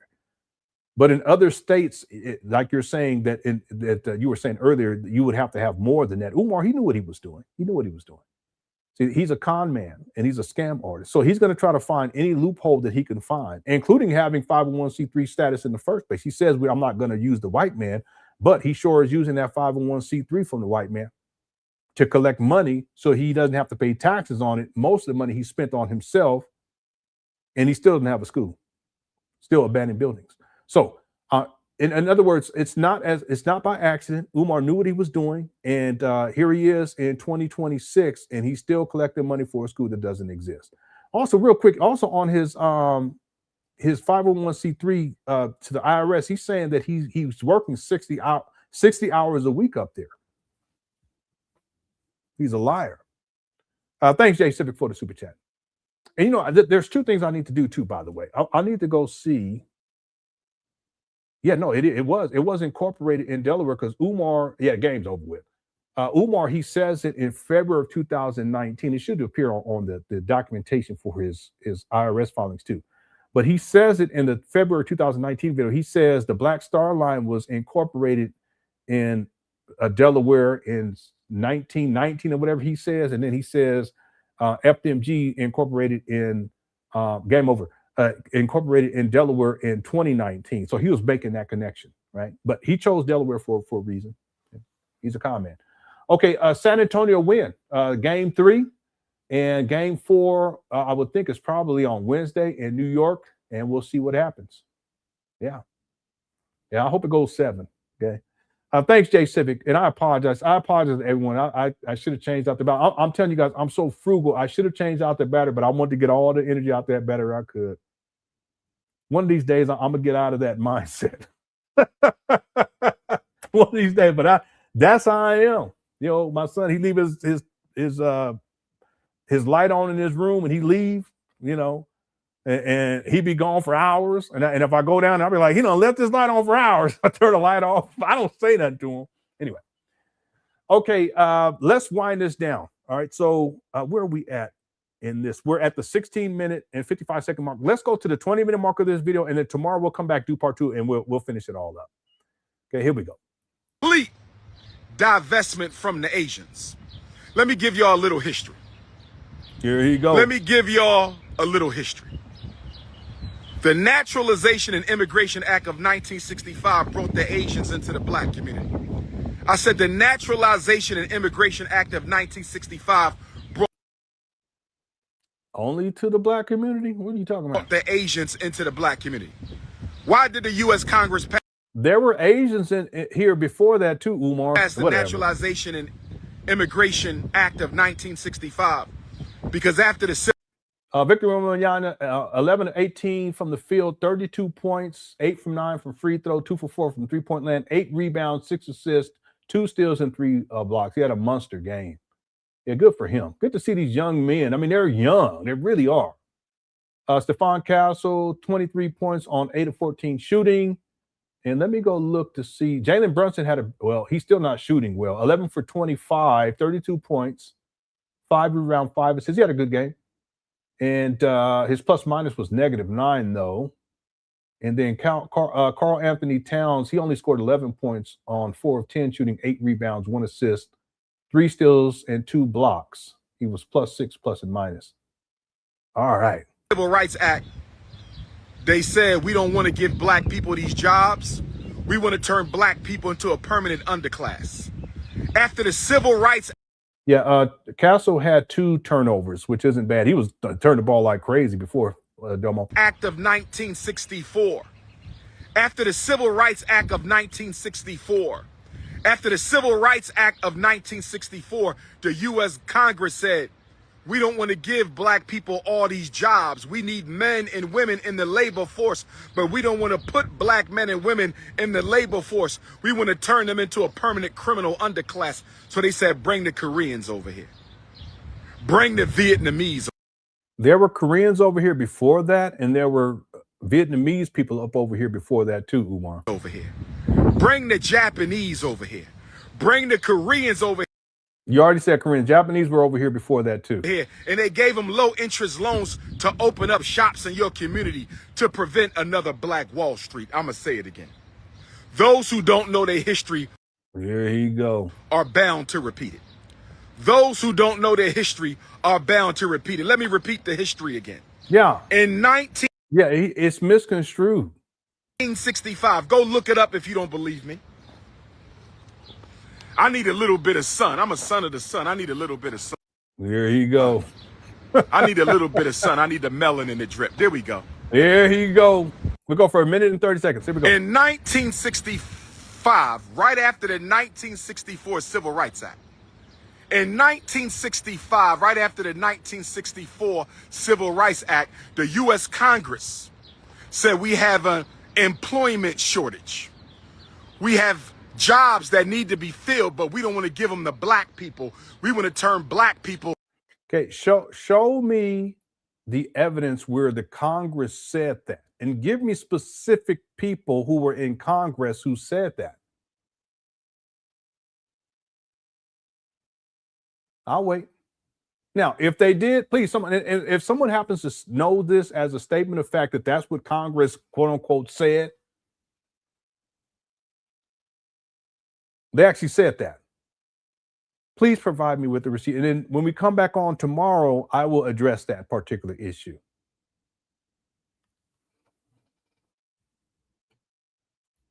Catherine says, is it true or false that these buildings are not under Umar's name, but someone else's? Okay. What my research shows is that it's not under Umar's name. It's under the corporation that Umar established in Wilmington, Delaware. Okay, so let me pull up the receipt right quick. And this corporation, if you will, is tied to his 501c3. And that's why initially when he set up his 501c4, he had a different name associated with this quote unquote organization or corporation or business, if you want to call it that. But what happens is Umar doesn't file with the IRS to report how much money he received for 3 successive years, and then it goes into what is called auto revocation. I have that receipt too. Once that happens, he doesn't have nonprofit status anymore. That's why when he purchased these trap banners in 2019, his donors had to pay for that year, for 2019 and 2020. They had to pay taxes, property taxes. If he had a nonprofit status in order, his paperwork in order in 2019, they would not have had to pay. It was over $160,000 from my memory, 172 or something like that. Let's say $160,000. Wasted money just like that. But the point is that what Umar did was in 2020, he establishes a new EIN number using a different name. And that becomes the 501c3 that we know of today. So it's not that these properties were ever in Umar's name directly. It's in, and this is part of business structuring, how you structure a business. And in Delaware, it's real lenient anyway. We were talking about that earlier. But how he has a structure is he's under control. He's the only one in control of this corporation. But the corporation is what owns these abandoned buildings. Okay, I'll show you one second. Let's go to 2019.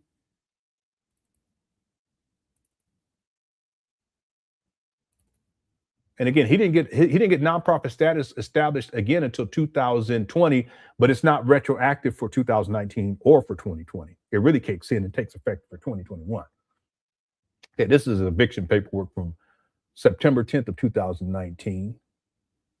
This is what I'm looking for right here.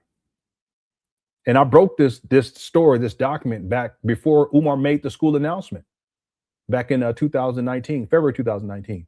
So if you look on here, here's the parcel numbers at the top, because there's 2 sides of the street, 2 separate parcel numbers, 2 buildings sit for one parcel. The other one, the larger building, is for the second parcel. And then again, the PO box at this point is in Wilmington, Delaware. And if you look down here, Umar has it says this deed made this 6th day of February in the year 2019 between K-12 Delaware RELLC, a Delaware limited liability company, party of the first. So that's the first party. And the second party would be Frederick Douglass and Marcus Garvey RBG International Leadership Academy, Inc., a corporation of the Commonwealth of Pennsylvania, party of the second part. Okay, so I want to take back something I said earlier. It's not that it was established as a corporation in Delaware. It was Commonwealth of Pennsylvania. But what Umar Johnson did, he said this inside the February school announcement video. He talks about how FDMG is incorporated in the state of Delaware, right? So what I think is that Umar is using the corporation that he established in Pennsylvania. And I'm going to say what I think is that this is associated with the previous EIN number and the previous nonprofit status going back to 2015, 16, and 17. But that ultimately what Umar Johnson does is he incorporates in Delaware, because he states that inside of the school announcement video. Okay, so I have to retract what I said earlier, but this is what I think what happens after this document is established. Again, the point is that notice that it doesn't show Umar Johnson as the second party, if you will. It shows Frederick Douglass and Marcus Garvey RBG International Leadership Academy, Inc. Right? Okay. And again, I just want to say that it says here in the Commonwealth of Pennsylvania, but what Umar Johnson states inside of his school announcement video from February, a couple of days after this, he says that FDMG is incorporated in Delaware, because he makes a connection between the Black Star Line being incorporated in Delaware and then the FDMG being incorporated in Delaware. Okay. Okay, so I hope that answers that question. Thank you, Catherine. And then User 225 says, Umar just mad that Asian guys like me are taking all of his potential queens. And we do it without being deadbeats. Okay. Now, Umar, he's always talking about other groups of people and all this kind of stuff. The real issue is, Umar, what are you doing, though? You've taken millions of dollars from Black people, and you haven't educated not one Black child, still raising money here in 2026 and just looking like a straight pookie, ranting inside of a park, and you ain't talking about nothing. Anyway, thanks, User 225. All right, let's finish this up. Where we at? Okay, one more minute on this video. I guess to the 20-minute mark. Here we go. Permanent underclass, so they passed the Naturalization and Immigration Act of 1965, and they brought the Koreans over here, the Japanese over here, there were already the Chinese over here, the Vietnamese over here. This is what they did in 65, and they gave them low interest loans to open up the bodegas in your neighborhood. Okay, and that may be true. That may be true, that part. To open up the funky Chinese restaurants in your neighborhood, to open up the... Yeah, but Umar, you go to these same so-called funky Asian restaurants because you like Asian food. Cut it out. hair care stores in your neighborhood. The U.S. government helped them do that. They didn't do it by themselves. The U.S. government helped them come into your neighborhood and take over the economics to prevent a Black Wall Street. To prevent another Black Wall Street. I said the Asian invasion of the Black ghetto. The Asian invasion of the Black ghetto was done by the U.S. government to prevent Black Wall Street. If you don't believe me, go do your own research. Yeah, please do your own research. If you don't believe me, go and do your own research. The Asian invasion was a U.S. government takeover. They did the same thing to us they did to Africa and the Caribbean islands. They did the same thing to us they did to Africa and the Caribbean islands. They did the same thing to us they did to Africa and Here you go. The Caribbean islands. When it was time for the colonizers to leave, they put the Asians in charge. The East Asians and the... Some people, they like, he's telling the truth. Other people like, that's incorrect. To me, it doesn't make sense, but hey, it is what it is. South Asians. The East Asians and the South Asians, they left them in charge of the industries in Africa. They left them in charge of the industries in the Caribbean. And in 1965, they did the same thing in the Black ghettos of America. In 1965, they did the same thing in the Black ghettos of America with the Immigration and Naturalization Act.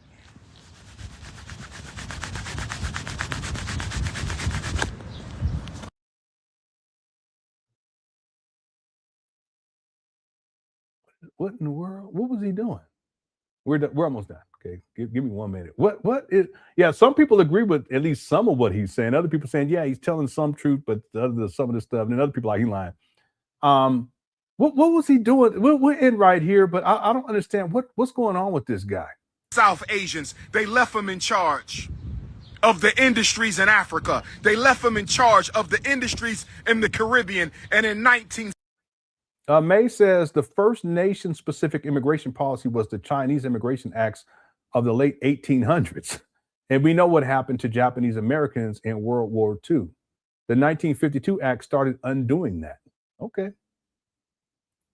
Yeah, Umar acting like there was no Asians up over here or Latinos up over here or Japanese up over here. What's he talking about? But I'm more interested in seeing what's going on. What is he doing here? I mean, is he tweaking? 1965, they did the same thing in the Black ghettos of America. In 1965, they did the same thing in the Black ghettos of America with the Immigration and Naturalization Act.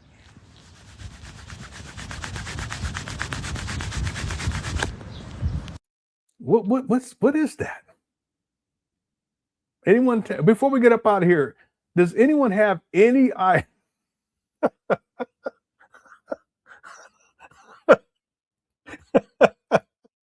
Oh my God. He's don't do that. Cleaning the phone? But what is he cleaning though? I don't get it. Because it's not like he's cleaning the lens, because it's not like we see. He does. He looks bad, Michael, but I told people that this was going to happen. He's wiping the back lens, but for what? Why is he wiping the back lens? Yeah, he tweaking and scratching. He could just be scratching himself. I don't know. He was scratching. What's up, 70? Yeah, cleaning the phone, maybe. Yeah, I don't know. One more. One more time, and then we get up out of here. We still got over 1,000 people up over here at this time of night. Let me just play that part one more time. In the Caribbean. He over there scratching like a DJ. Yeah, Francisco. I was like, what in the world is going on? And in 1965, they did the same thing in the black ghettos of America. In 1965, they did the same thing in the black ghettos of America with the Immigration and Naturalization Act. No, he's not doing anything to the phone, because the phone is still pointed at him. The East Asians and the South Asians. The East Asians and the South Asians, they left them in charge of the industries in Africa. They left them in charge of the industries in the Caribbean. And in 1965, they did the same thing in the black ghettos of America. In 1965, they did the same thing in the black ghettos of America with the Immigration and Naturalization Act.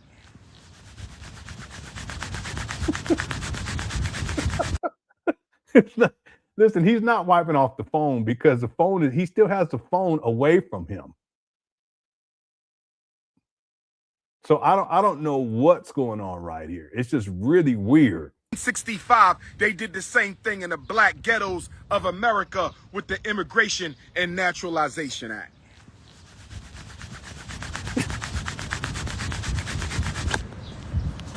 What in the world? Okay. Listen, we're going to get to the bottom of this tomorrow, so you have something to look at. Yeah, he's shaking the F out of us. What kind of avatar you got? What in the world? Got all that but junk out. Yeah, I don't know what we're going to do tomorrow. Umar up here churning butter. Michael, you crazy. Umar about to make butter biscuits, so he got to turn that away. You know, old day. They turn that all on that butter. All right.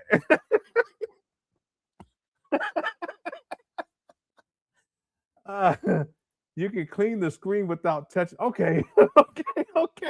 Now, this is what we're going to do. Tomorrow, we'll pick up right here where he starts scratching or whatever he's doing, and we'll take a poll. We're going to get to the bottom of this, okay?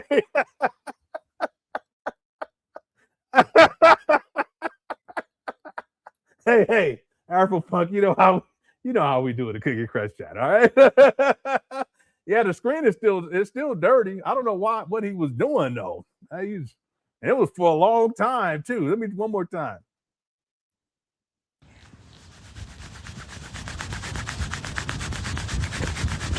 What in the world?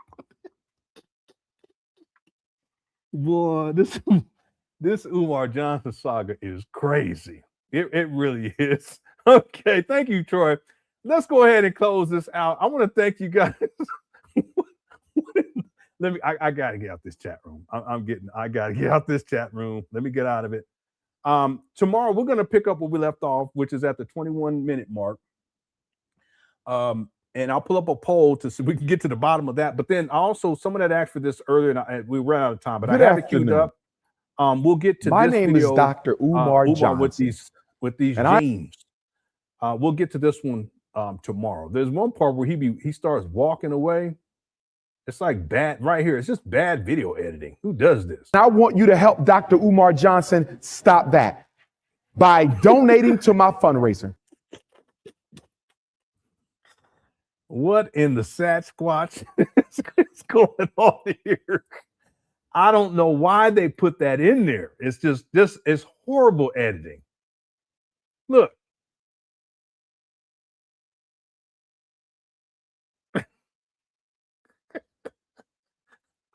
Shout out to Jimmy. I think Jimmy was the one that wanted me to bring it up. I can't remember who it was, but we'll watch this tomorrow and then we'll get to the bottom of Umar scratching and all this other stuff. By the way, just because I always want to be fair, and there's two things I'm going to say here. Number one is this is the video right here where Umar states that he's incorporated in Delaware.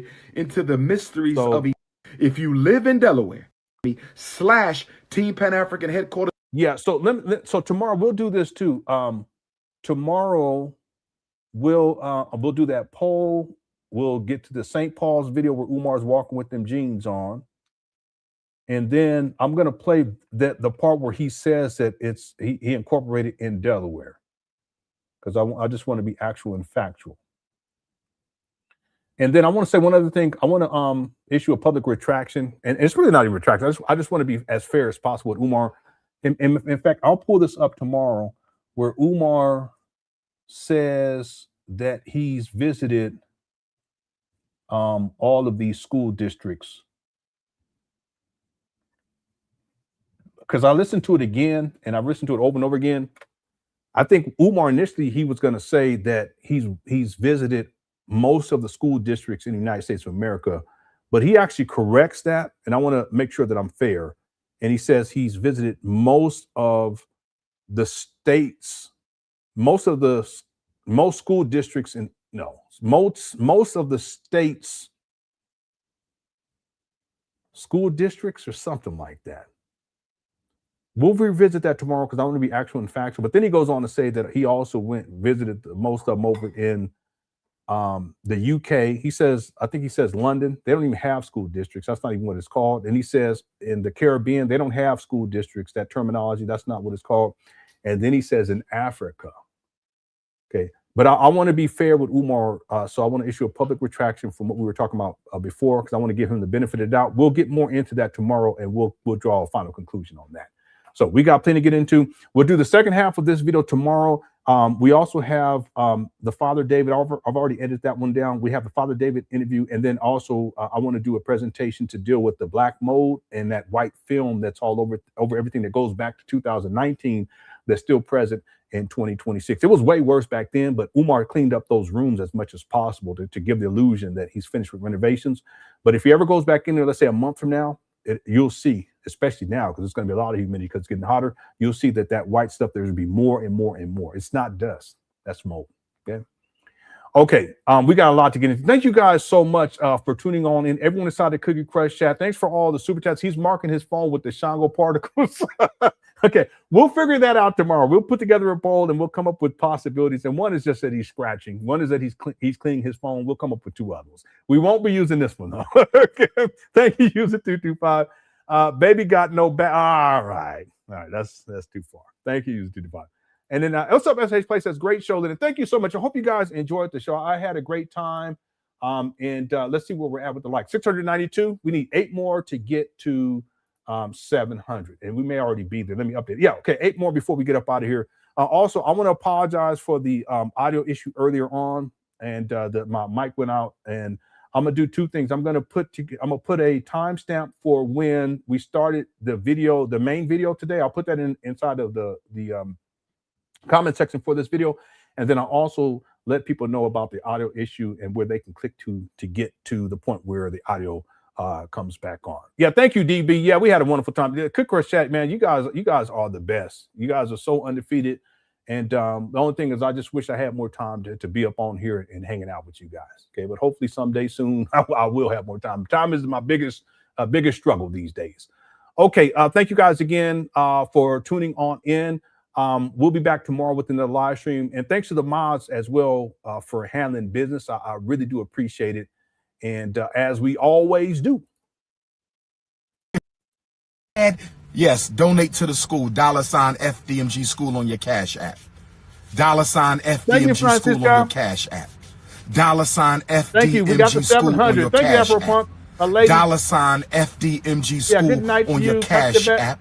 If you need to mail in your donation, make it payable to the FDMG Academy, P.O. Box 9634. P.O. Box 9634. P.O. Box 9634, Wilmington, Delaware. That is Wilmington, Delaware, 19809. We appreciate $1, but we would rather have 10. We appreciate $20, but we would rather have 50. We appreciate $50, but we would rather have 100. We appreciate $100, but we would rather have 200. We're trying to renovate a school, brothers and sisters. We're trying to renovate a school. We're not. Yeah, I apologize. These are some good points. If Mr. Nobody, if you're here tomorrow, if you can bring this back up, I'd appreciate it. Or if someone else remembers to do so, because I really want to take some time to address this. This is a really good point. We've seen a few classrooms, a few bathrooms, the principal's office in the gymnasium. Actually, we haven't seen anything inside the small gym. He hasn't shown that yet. We have not seen the library. We have not seen the cafeteria. Okay, so if someone could remind me, or Mr. Nobody, if you're here tomorrow, if you can remind me, I really want to address that. Okay, thank you so much. We're not fixing a flat tire. We're not fixing a flat tire. We're not opening up a penny candy shop. We're not selling water ices, okay? We're not selling hot dogs. We're renovating a school. Oh my God. Do you understand? You guys. Do you understand? Yeah. So please, brothers and sisters, give what you can. We're building an institution, okay?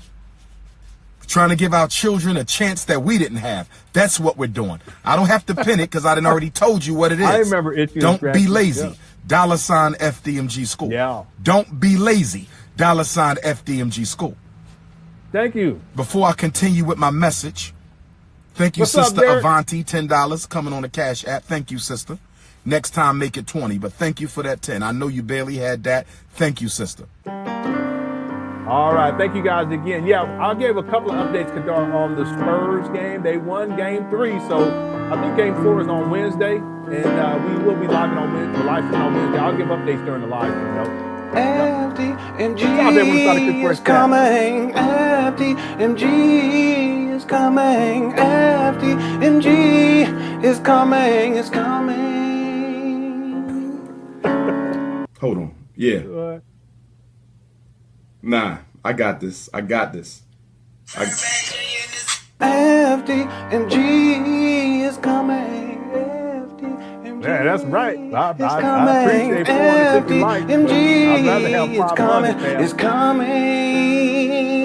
Yeah. It's coming. It's coming. It's coming. Yeah, you can write them off on taxes, family. It's coming. It's coming. It's coming. Oh, it's coming. Oh, yeah, I already did, Candid. Yeah, I have the nightlight on for him. And then on Wednesday, FDMG is coming. Thought it's personality. Be twerking, it's twerking. Yeah, thanks, Ms. Vertical.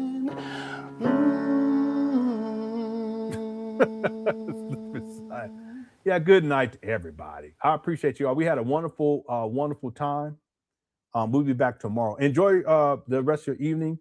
And I want to thank everyone for all of your support, not just tonight, but for all these many years. It's been a wonderful, wonderful journey. And I look forward to many, many more months and years to come. Okay. Thanks everyone who sent in super chats for all of your support. You guys have been so gracious and such a blessing, and I appreciate it. Okay, please, everyone, enjoy the rest of the evening. We'll be back tomorrow within a live stream. I love you all sincerely. I'll talk to y'all soon. Take care. Peace.